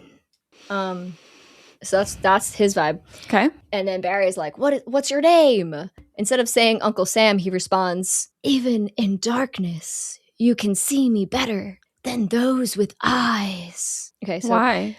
I don't know. So mind you, Uncle Sam has been caressing the boy's face this entire time, and it's super weird. Yeah. There's going to be more that we tack onto this in a little bit. I don't know what you're supposed to take at this moment. I know what I took. I just took what the fuck. Yeah. But things get stranger. So anyway, He wanders off, and he just goes through the crowd. He blends in. People think he's just a dude dressed up for the festivities, right? Barry's parents return to Barry, and Barry's like, who was that man? And they laugh as they tell him, it was just Uncle Sam. Congressman Alvin Cummings rolls up to the party now with some guy I think is like, it's like his publicist, spokesperson type vibe. And Alvin doesn't want to be here, but his buddy is like, you're going to need every vote you can get. You just got to make good impression on people. This is just what you're here for. Mm-hmm. Alvin walks by Jed and Ralph, who we actually stick with. And Jed says, I'm surprised that cheap crook has a nerve to show up. Basically, we get the vibe that Alvin is very unlikable. He's a corrupt politician, 0 out of 10. Like, he's walking by people and there's just like little shouts of, you're not getting my vote. Ew. Like, there's just all these little things. He actually just shouldn't have shown up. What's the point? Yeah, literally. Yeah. Exactly. Jed also makes a comment on how Ralph must have found it real funny earlier when that kid made a mockery of the national anthem up on stage. Ralph said that it's a lousy song that no one really remembers the words to anyway. And he just keeps digging at it and like making fun of the guy who made the song and is like, what else did he even write? He just really hates the national anthem. Okay. Jed just stares at him unamused before walking away. Now, over at the grill, our favorite section of the fair, a girl is cooking some extremely large, kind of unappealing pieces of meat. It looks like just ribs with like barely any actual meat on it. I don't know what's going on. Okay. But she takes a hunk of meat off the grill and over to the counter. Then she picks up the cleaver and just starts hacking away. Like, the way she's cutting this meat feels very diabolical. But anyway, she gets distracted for a moment and oh no, where did the cleaver go? It's missing. Oh. Crazy how that happens. I don't know where it would have gone. Me neither. I'm completely clueless. Yeah. Well, the potato sack race is starting. Cute. So that's fun. So the gun goes off and the children start hopping away. Now, this is a very intense potato sack race. It's, usually when I see this, it's very much like, here's a starting line, here's a finish line, hop across the grass. Yep.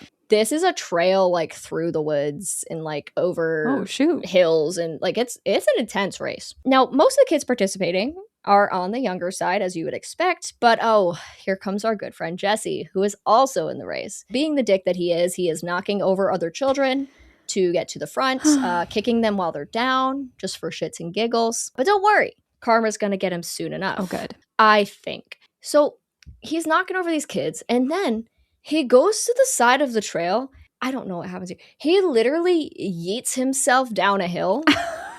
I don't know if it's supposed to look like he fell, but it really doesn't. Like, he goes over there and he just like flies through the air, and he takes a tumble to end all tumbles. Like, the way he is flipping head over feet down this hill, I'm like, whoever did that stunt might be dead. Wow. But he just pops up and keeps going. And he's hopping around this little lemon orchard that he's in now, because for some reason there's a lemon orchard. Sure. And we learned some new exciting information regarding our friend Uncle Sam. So as Jesse's hopping along, he passes Uncle Sam in the trees. Nice costume, he says. Can you help me find my way back to the road? But Uncle Sam only stares at him, so Jesse keeps going. But a few seconds later, he passes Uncle Sam again. And then a few seconds after that, he runs directly into him a few seconds later. I said a few seconds later like 4 times, but we're going to pretend that I didn't. You're not going to get this, but all I'm thinking is Twilight New Moon. Oh, I don't know what you're going to say. And that's all I think I need to say for people to understand, maybe. There's something that happens in New Moon, and that's exactly how I'm envisioning this scene right here, and it makes me happy. It's very possible because it is a very kind of typical, this character can teleport kind of vibes. Okay, yeah. Which we now learn about Uncle Sam. Odd. And yes, Sam. Random. Yeah, because why wouldn't he also be able to teleport? Yeah.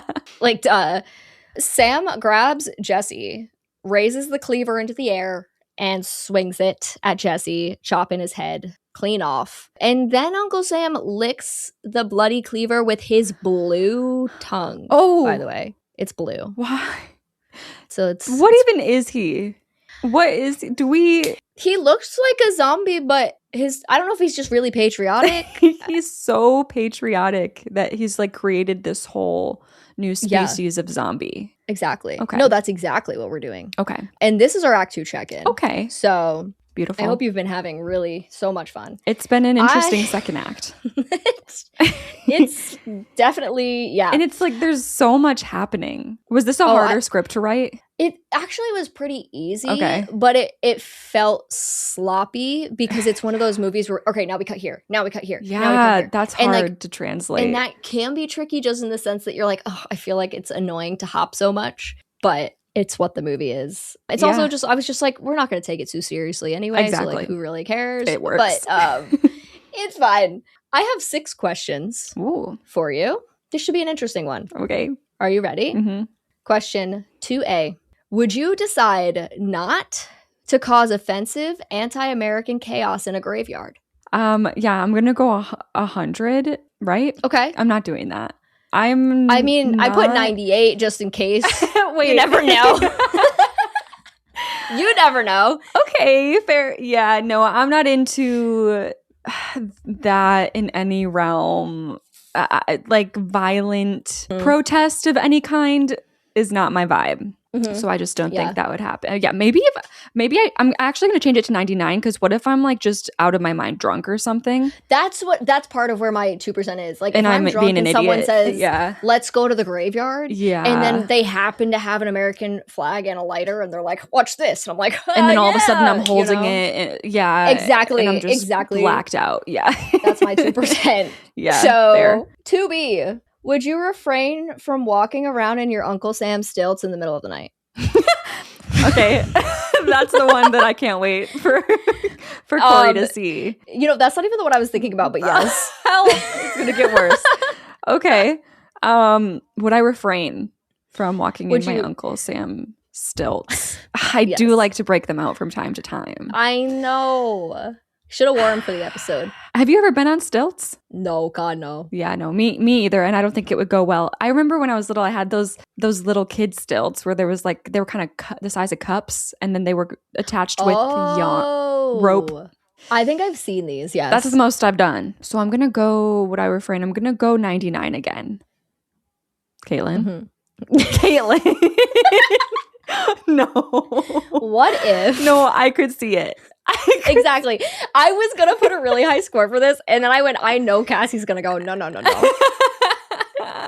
This is something you would do. It is, actually. I did give myself a 76. I think that's perfect for you. I think it could be kind of fun. And like, this is what I love about you. Like, let's go out and like you can scare some people in your stilts. And I'd be like, like, let's do it. Wait, I could actually see like if one day you're gonna be here. You're gonna come to Wisconsin and we're gonna hang out. You're gonna be at my house, and I only expect you to arrive by seeing you pop up in my second story window. Like.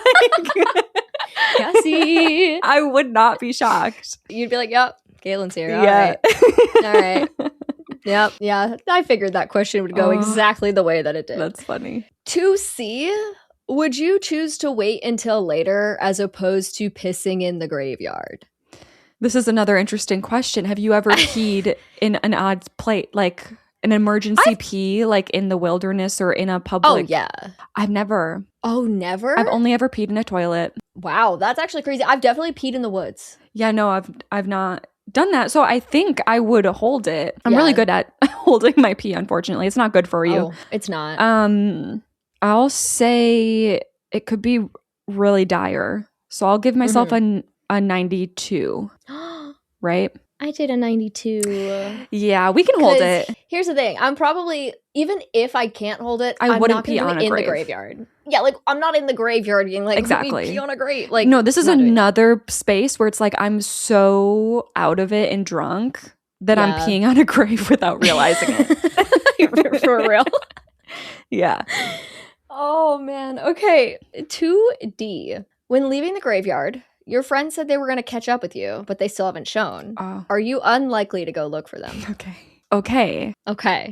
In this situation, how old are we? They're like teenagers. Yeah, like high school. Like bike vibes or car vibes? More bike vibes. Yeah.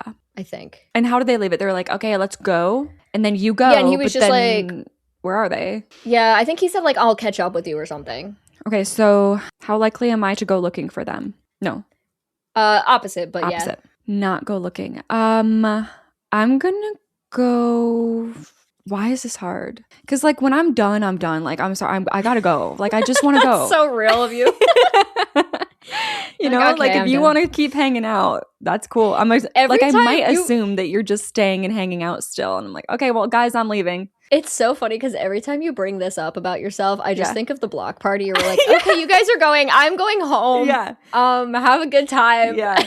The night is just getting started for you guys, and I'm like, so I'm gonna go to bed, and I had a great time, and I love you, and I will see you tomorrow. Exactly. Okay. Not checking on them is higher. Wait. Yes. Not checking on them is, so I'm gonna go like 58. Okay. I'm gonna stay in the top half because if I say like, hey, I'm leaving. Yeah. I don't know. But then if I have the energy's there that you're coming with me, I might be like, wait, what the heck? Are you guys coming? Where'd you go? But I might just let it go and be like, they probably just are hanging out still. Yeah. I went 15. I think I would very likely go and check. Also, because I'm a little bit of the opposite where I'm like, let's go. Like, let's keep going. You know what I mean? Like, oh, we're leaving. But like, any excuse for me to stay out a little right. Like, if there was one person that you thought was still staying, you would be the one to be like, okay, I'll stay with you then. Exactly. Just to like have some more fun. Yeah. Yeah, absolutely. That makes sense. Yeah. 2E. Would you be unlikely to find yourself volunteering for the 4th of July parade? Parades do make me uncomfortable. When I was a kid, oh dear. I have so many stories. She's full of them today. It's bad. When I was a kid and I one of my great aunts took me to a parade. I couldn't tell you what it was for. And you know how they throw candy? And as a kid, you're supposed to like run out and grab the candy. Yes. I was like, no, I can't go grab the candy like it's in the road. I'm not supposed to go in the road. Oh. So I didn't go because I knew I wasn't supposed to go in the road. And then I also didn't go because I was so anxious because all the other kids are like, candy. And I was like, you can have it then. Yeah. I was like, I understand. I know, dude, trying and failing as a child was to me the most embarrassing thing. Yeah. So I feel you on that, where it's like, I'm not going to grab the candy because what if someone gets it first and then I look stupid because I didn't get it? And like, that was so me. So I'm like, I don't like being on a stage of any kind. Mm-hmm. Like, and a parade has that energy. Oh, volunteering doesn't have to be in the parade. You could also be like working at the fair. Let me just clarify. I have worked at a fair before. Yes. So I'm talking parade and fair. Let me correct that. Okay. Here. Because I have done like parking at fairs before. Yeah. You can include yourself in that. Yeah. Okay. So then lower. If you would. Yeah. I would probably go, well, right now I wouldn't because I'm busy. But back in the day. Yeah, right. Back in the day when I had time on my hands, I've done that. So I'll go 34. Okay. Yeah. I went 10 because I actually used to like go every single year when I was a kid. Oh. We would, those little like rider things with like the battery powered vehicles like you would have as a little kid. Yeah. Usually like come with a flag. Oh. Yeah. I think I know what you're talking about. Some people would have like Barbie ones. I had like a little tractor. Yeah. And we would ride them in the parade when I was a kid. Oh. And I loved doing it. It was so fun. That's cute. So I could very much see myself. Like I do love that kind of energy. So yeah. Okay, cute. I would be there. Last question for Act 2. 2F. Would you stay with the pack as opposed to trying to cheat in the potato sack race? Yeah. I wouldn't be in it. Let's make that clear. Yes. I was thinking that as well. Yeah. But yeah, no, I would purposefully, God, I strove as a child and teenager for mediocrity. Oh, okay. Let me explain. Because okay, I was embarrassed to like accept awards at assemblies. Oh. I didn't want my name called. I didn't want to get up and walk in front of everyone. Mm-hmm. So I purposefully, like, I spent most of my school existence trying to be the middle of the pack and blending in, and I don't want any recognition or anything like that. Wow. So no, I would not be that person. Like, I would be like with the group. Yes. And like blending in if I had to do something like this. Very fair. So, oh my God, I can't keep it straight. So that's high or low? That's high. I'm going to go, because I might make a wrong turn on accident. So I'll go 94. Okay. Yeah. That's a fair way to look at it. I did do 99 just in the sense that yeah, you're not that person. I'm not trying to cheat. Yeah. As you know, I was scared of getting in trouble. So like that's and like, I'm just scared to be perceived no chance. Yeah. by myself. You know, when you're with the group, exactly. It's not just you. Yeah. So true. Wow. Very interesting score for this one. Yeah. I am coming out to a 79%. Okay. For Act 2. I was 65. Yeah. So fairly close. Yeah. In that sense. Love that for us. Okay. Final act. What could possibly happen in the final act? If you told me like he started flying and like shooting flames out of his mouth at people, he turns into a bald eagle and shoots lasers out of his eyes. Yeah, I'd believe it. I think it would be believable. Yeah. Unfortunately, he doesn't turn into a bald eagle, but that would have been great. So Louise and Deputy Phil, remember they're kind of seeing each other and they're hanging out. They're playing some carnival games when Phil puts his arm around Louise. And she asks him not to do that. Mm-hmm. And Phil's confused. Like, everyone here knows that we're seeing each other. Louise says it's not them that she's worried about. But just as Phil says, no one is paying any attention to us, who appears in the background but Uncle Sam, a.k.a. Louise's ex-husband. Right. They order some ice cream, and Phil says, it's Sam, isn't it? He's long dead, and you're still afraid of him. Oh. Louise says that's what attracted her to him initially. No one would ever get in his way. And Phil says, yeah, we all knew he had a mean streak. And meanwhile, yes, Sam has been angrily watching and listening. So, Phil, you better watch out. That's so scary. People who get described as someone with a mean streak, like the biggest, like I can't be in the same room as you. I'm too scared. Right? I'm too sensitive. Same. Like, please don't even look at me because I'll get scared. Yeah. Sam goes over to the shooting range type carnival game, and he's like shooting these little wooden ducks, and he's nailing every single shot. And then he just rips the gun from its chain and takes it with him. But like, it really shouldn't be a real gun. I don't know what kind of gun it is, but he does take it with him. So there is that. Interesting. Meanwhile, Sally is looking for Ralph, aka Honest Abe, and she finally finds him sitting up on his float from earlier. How long are you going to sit up here? She asks him as she climbs up onto the float. When she reaches him, she gives him a little tap on the shoulder, and he falls lifelessly to the ground with a bullet wound in the side of his head. I think it's the gun from the shooting range. Yeah. I don't understand. So that's wild. Bro's just dead. And Sam's continuing to add to his tallies. Yeah.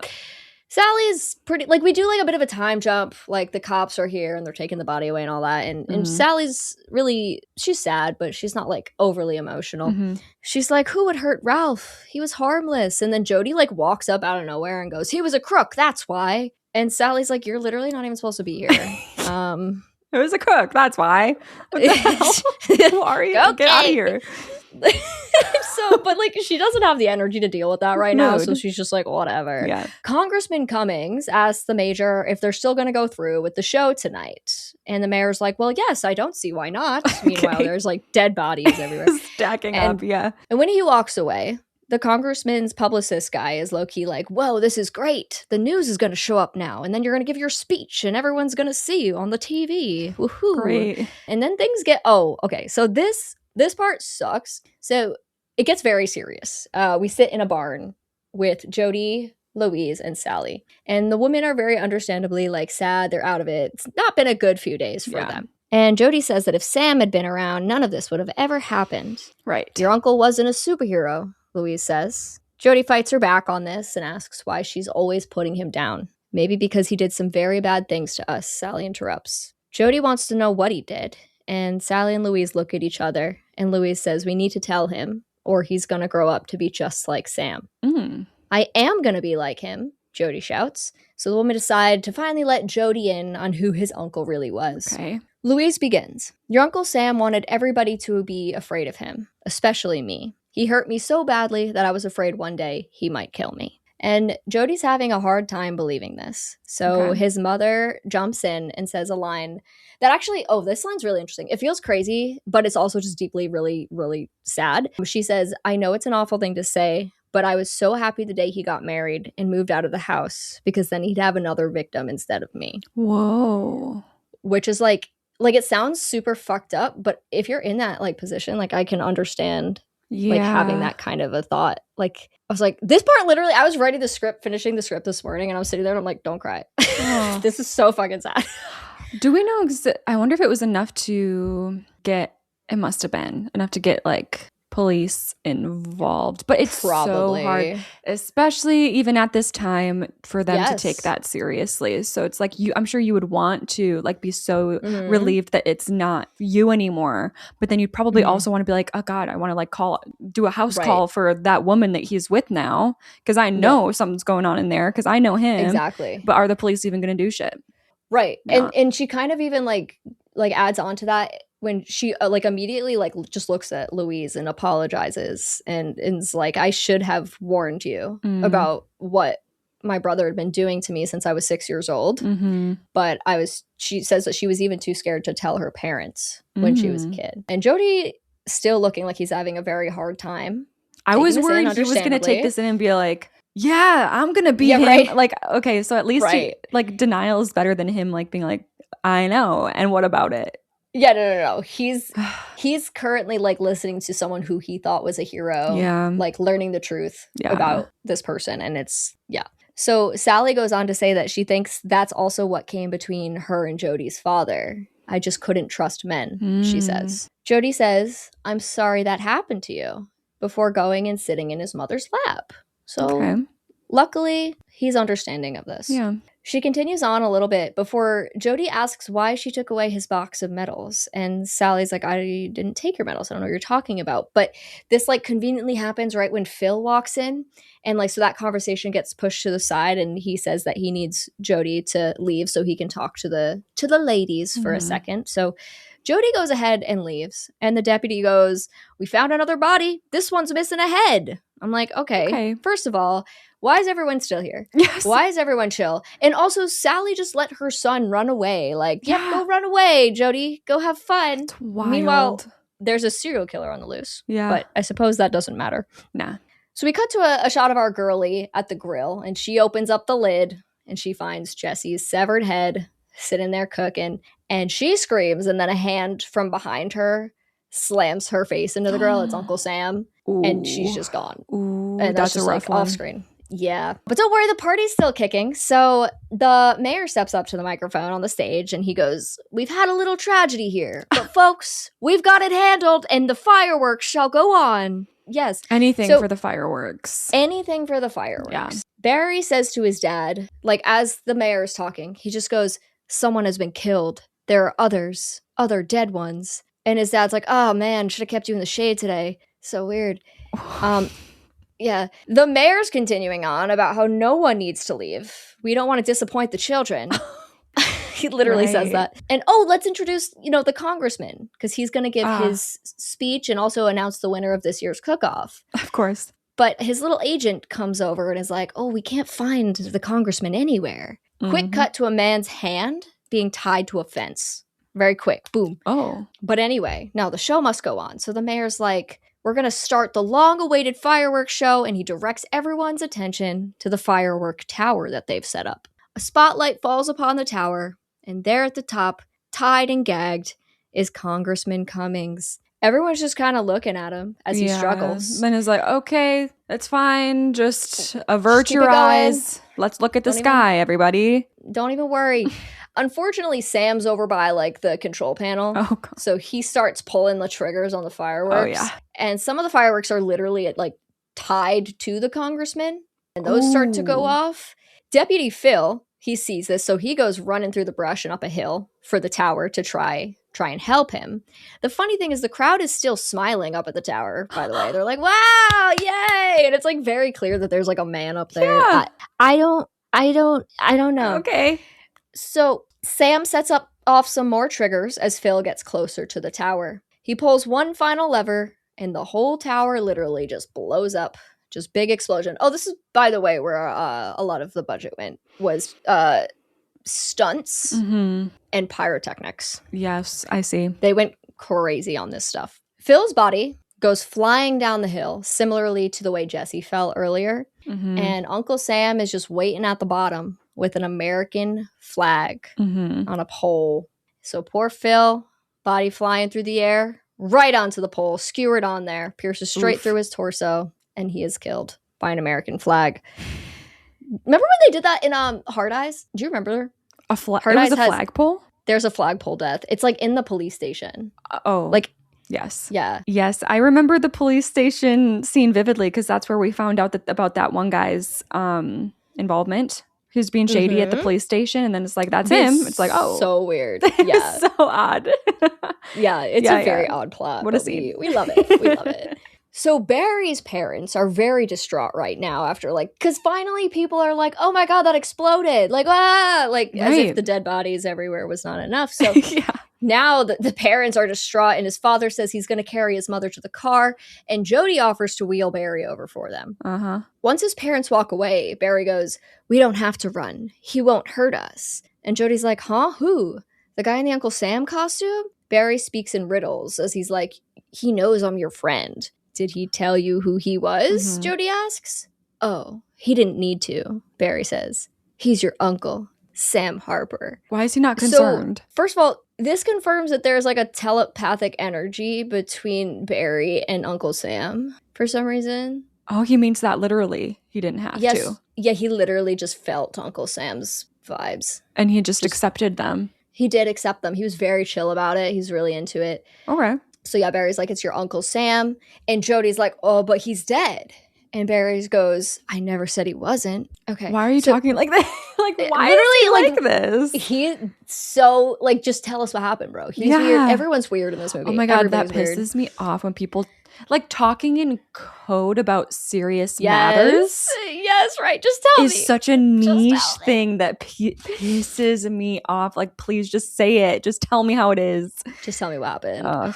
So Jody goes to push Barry's chair to the car when Jed appears, asking them what they're still doing here. Jody tries to tell Jed that they know who did this, but Jed insists that the cops have it covered. They don't need the kids' help. But Barry tells him anyway that it's the guy in the Uncle Sam costume. So, of course, Jed's like, okay, all right, so who is it then? Well, it's Uncle Sam Harper. Obviously.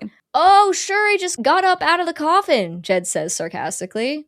Something like that, Jody responds. Jed doesn't want to hear it. I'm too old for this crap. Cut it out, he yells at them. But then he's quickly swayed for some reason. And he admits that when he bumped into that guy, as in Uncle Sam earlier, he did get a weird feeling, a feeling of death. Ooh. There is a quick scene where they bump into each other that I just omitted because it's whatever. So Jed's convinced now because he was like, actually, I did feel weird earlier when I walked into that man. Yeah. Felt like death. Okay. So we have to go check the casket, obviously, to confirm our theory. Right. So they run into Barry's dad on the way to the parking lot, and he's like, I need to take my wife to the ER, so whatever. Jed assures him they'll take care of Barry, don't even worry about it. Bam, cut to Jed, Jody, and Barry walking up the path to Jody's house. They literally also, by the way, just leave Barry outside, don't even say anything. There's no ramp, so I guess he's just shit out of luck, so they just leave him in the freaking sidewalk and go inside. That's nice. Okay, bye Barry, see you later. Jed and Jody walk into the living room and slowly approach the casket. They unlock all 3 latches and raise the lid. Inside lays the body of the sleazy sergeant. Oh, darn. So sad. I don't know when he died. I don't expect to know when anyone died.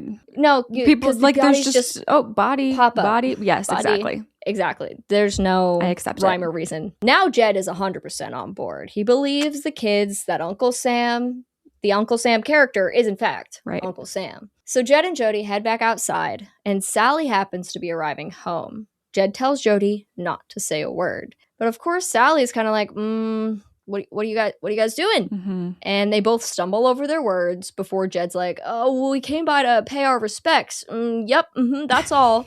And Barry speaks up saying, I know where I'd go if I were him. I'd go get my wife back. Oh my God. And Sally turns around and is like, what?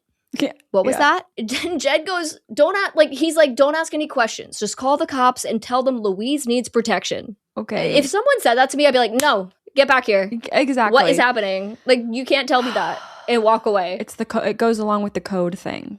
Like, just tell me. Like, don't play games with me right now. So Jed says he's going to run over there to check on her, but Sally should stay here with the kids. Now, Sally is pretty pissed, as I would be, but she decides to comply anyway. She tells the kids to wait here, for some reason, while she runs inside to call the cops. As soon as she goes in, naturally, Jody just takes Barry with him over to see Jed, who's getting a pistol from his car. Okay. Jed tells him, you guys got to go back home, but Jody insists that he needs to go with him because Sam won't hurt anyone if Jody is around. Barry's like, yeah, it's true. He thinks we're on his side, so it'll work. Jed once again tells them to go home, but then we immediately cut to Jody and Jed walking up to Louise's front door. Okay. Is it supposed to be like a comedic cut, or does it just feel weird?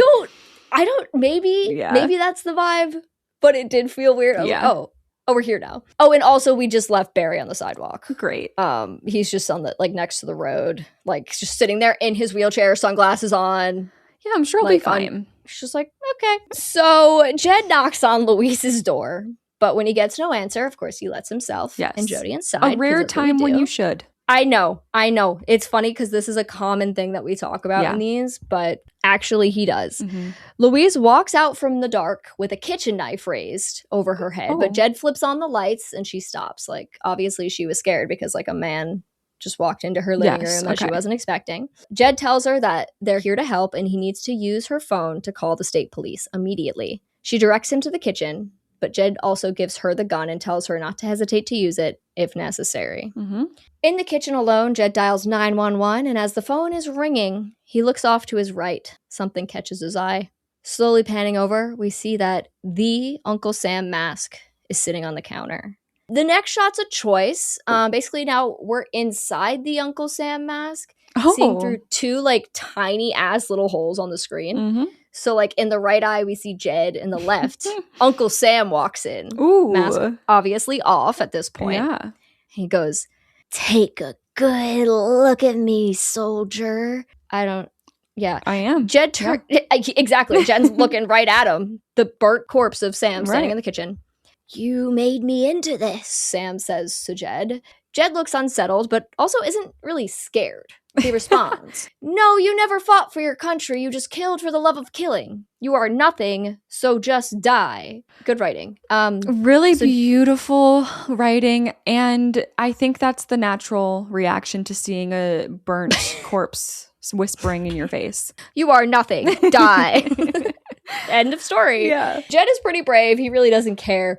But we cut back to the living room where Jody and Louise, they're just kind of standing there when Jed's body comes flying through the wall and into the living room. It is a crazy... Jed. That's not funny. Crazy stunt. But the funniest part is he's just like, he flies through the wall and, like, lands on the floor, but just, like, gets up. Oh, I thought it was gonna be his dead body. He's fine. That's so funny. He's like, whoa, hello. Okay, he shakes it off. And Sam walks in. My poor grieving wife. Do you still love me? Well, without hesitation. Sir, no. Yeah. So without hesitation, Louise raises the gun and shoots him like 8 times right in the chest. Mm-hmm. But obviously he's dead. Right. So, like, what are you supposed to do? Anything. Yeah. Jody turns to Jed and says, go, get out of here, get the cannon. And Jed does not ask a single question. He takes Louise with him, leaves Jody here to reason with Sam, obviously. Oh my God. I don't know what I'm more surprised by, leaving Jody here. I know. Or the cannon. Or going to get the cannon. The cannon. We're just going to get it. Yeah. Just go grab it real quick. Once they're gone, Sam starts to speak to Jody. I came back for you. You're the reason I'm here, he says. Ooh. I wanted to be like you, Jody says. And Sam goes, you have to be dead first. Ew. Are you volunteering? Also, he kind of moves like an animatronic. That's why I'm twitching. Anyone watching them, he moves very like animatronically, and I don't know why. I like that. He's not That's a fun robot, detail. but it's very unsettling, so it works. And so, yeah. So dude, this was when I was in my like funky writing mood, so I wrote, snap, that's getting scary, but let's see how Jed is doing. He's got his pickup truck, right? He whips up to the site of the parade earlier, and he goes to the cannon from the day. There was just a cannon there. Yeah, the cannon. And he hooks it up to the back of his truck and just like takes off. Fair. So here he comes. Jody's a brave kid. He's standing up to Sam a bit, saying that he thought Sam was a hero, but now he's out here killing Americans. But Sam's like, huh? You mean the same people who left me to die out there in the desert? And I'm like, ooh. You know, he did die from friendly fire. Mm-hmm. And then they did leave him there. Mm-hmm. Like, he's a terrible person. But I was like, maybe he has a point right here. Sure. I can't fault him for that. So Jed pulls up with the cannon. And oh, hey, there's Barry still just sitting on the sidewalk, by the way. Oh my God. And he calls to the house telling Jody that they're here. They're ready to go. Yeah. So Jody's going to try a little trickery on Sam here. He tells him he wants the two of them to walk out together to show the others that he's not afraid. So Jody takes Sam's hand and walks with him out the front door. And Jed's got the cannon set up at the end of the walkway. Good thing that like Sam can't see it, I guess. I don't know. And he's like, oh my God, I can't fire while Jody's there. Right. He'll get out of the way, Barry says confidently. Jody's still laying it on thick though. He's like, I'm staying with Sam. He's taking me back with him. Jed is stressing out, but Barry just goes, light it. So Jed listens to the small child and lights the cannon in the direction of Sam and also Jody. As soon as the flame hits the wick, though, Jody does run off the porch, leaving Sam behind. The cannonball launches from the cannon, landing just in front of Sam, causing a massive explosion. The house goes up in flames, and Jed laughs. But of course, that's not the end. Okay. Sam walks out from the flames and starts heading straight for them. And we can actually very clearly see that this is like a man in a fire-resistant like suit. Like you can very clearly see the fire-resistant suit. It's very funny. Aww. But Jed hurriedly loads another cannonball into the cannon. He lights it, and after a very long, drawn-out moment of stress, the cannon goes off. The ball hits Sam square in the chest, sending his body flying back toward the house, engulfed in flames. He goes straight through a window, causing another, 5 large explosions. Mm-hmm. And Jed and Barry, they're, so excited and smiling and celebrating. And Barry's like, all right! I don't know why we think this would kill him. No, but, well, Jody is honestly kind of disturbed, but to the next day. Okay. Anyways, Jody is burning all his war toys in the trash can outside. Yeah. While his mother watches very proudly from the porch. And then the movie ends on a dramatic slow motion shot of Jody turning around to face the camera as a tiny smirk spreads across his face. And then the frame pauses. You know how it does that sometimes? Uh-huh. And then a glass shattering effect is used to go to black. And the credits roll. Happy 4th of July. I don't even get it. No, I was reading things. Everyone agrees that the final shot of him turning to the camera doesn't mean anything. That it was just really vibes. Poorly done.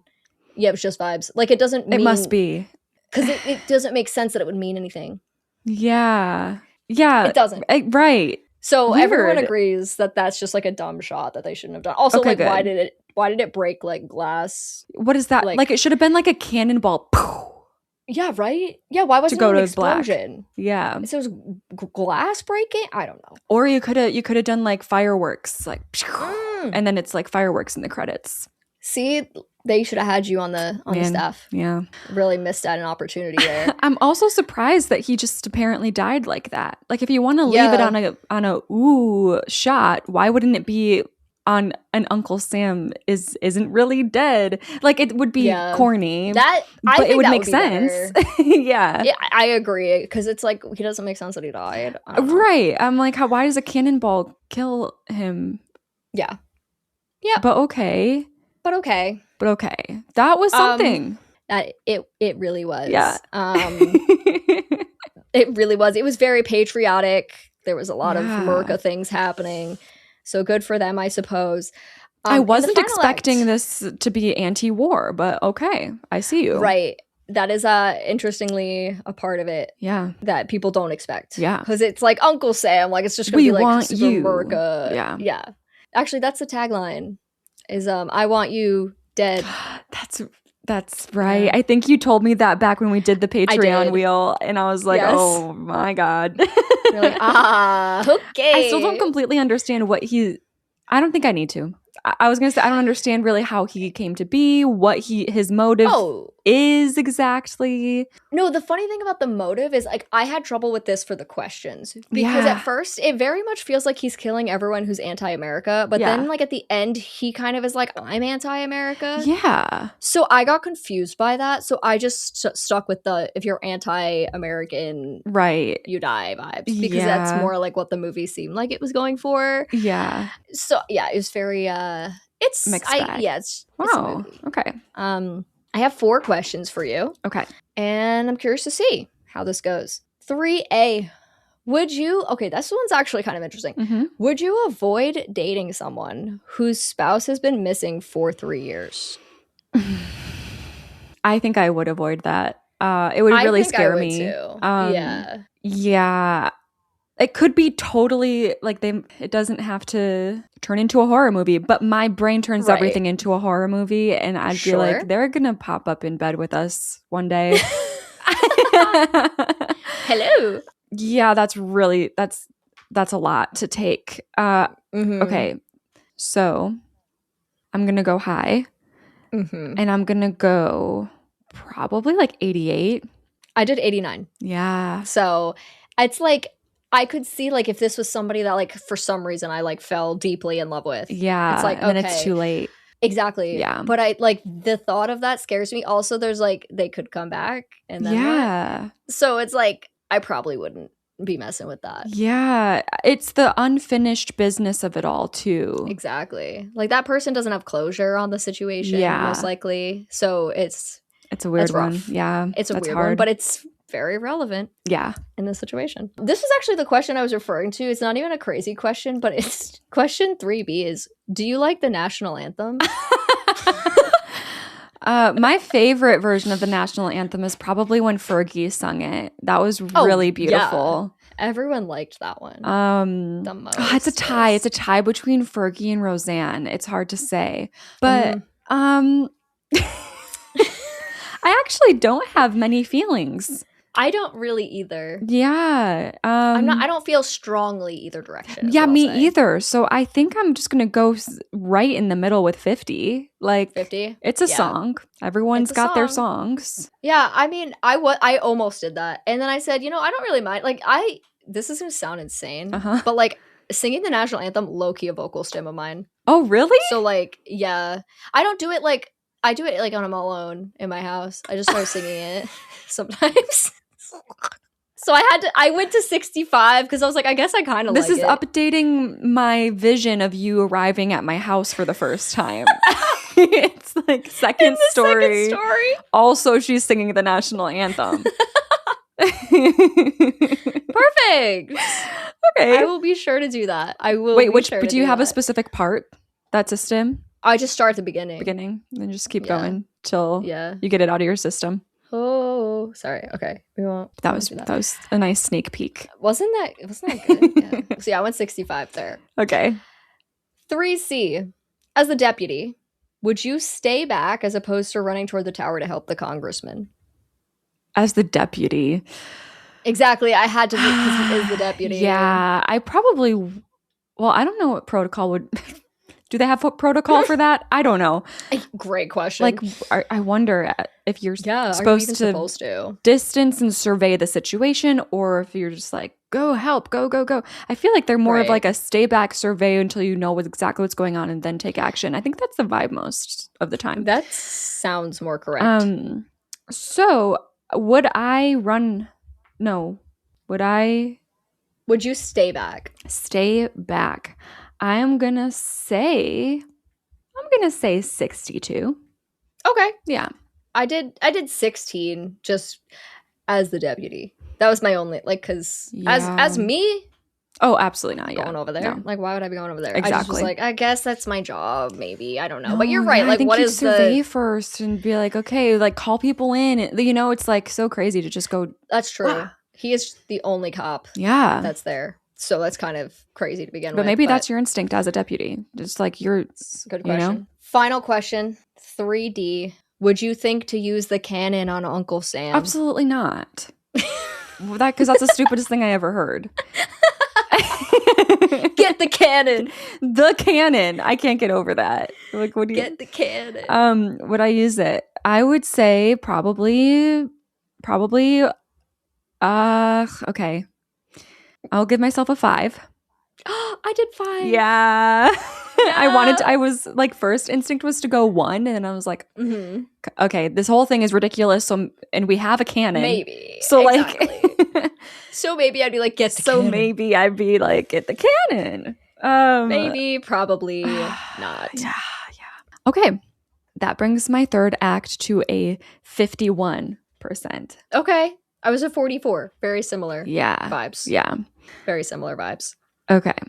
Which means my overall score for Uncle Sam is a 58%. I wish it were higher. Mine's a 54. So we're at a 56. Yeah. I watched this movie and I was just like laughing. I was like, all right, well, we're going to get like a 90. Yeah. But it's because it's not about the actual situations. It's like all the little things that led up to it. Yeah. Like, did you maybe make a remark that was offensive to Uncle Sam? Well, maybe. Especially if it's 2026. Like, I might have said something. I don't know. Yeah. I might have said something. We would piss him off for sure. We would. He would not be a fan. Yeah. So 56. 56. Well, that's just where we're at. It's really upsetting. It's really, really upsetting. But I think leaving the movie Uncle Sam, I don't know why I would expect to be anything but upset. Okay. Well, you might have a movie point. Uncle Sam. Like, what were we expecting? You know? Not much. Not too much. But we did it. We did it. And at least we're in the top half. Thank God. Otherwise, I wouldn't have been able to take that. Absolutely. Yeah. So, we did it. We did patriotic vibes for their almost 4th of July episode. So thank you guys so much for tuning in, hanging out with us this week. As always, please check us out over on Instagram at I'd Survive Podcast. There you can also find the links to our Patreon and Discord, where you too can fill out an interactable worksheet to get your own score. So let us know. Would you survive?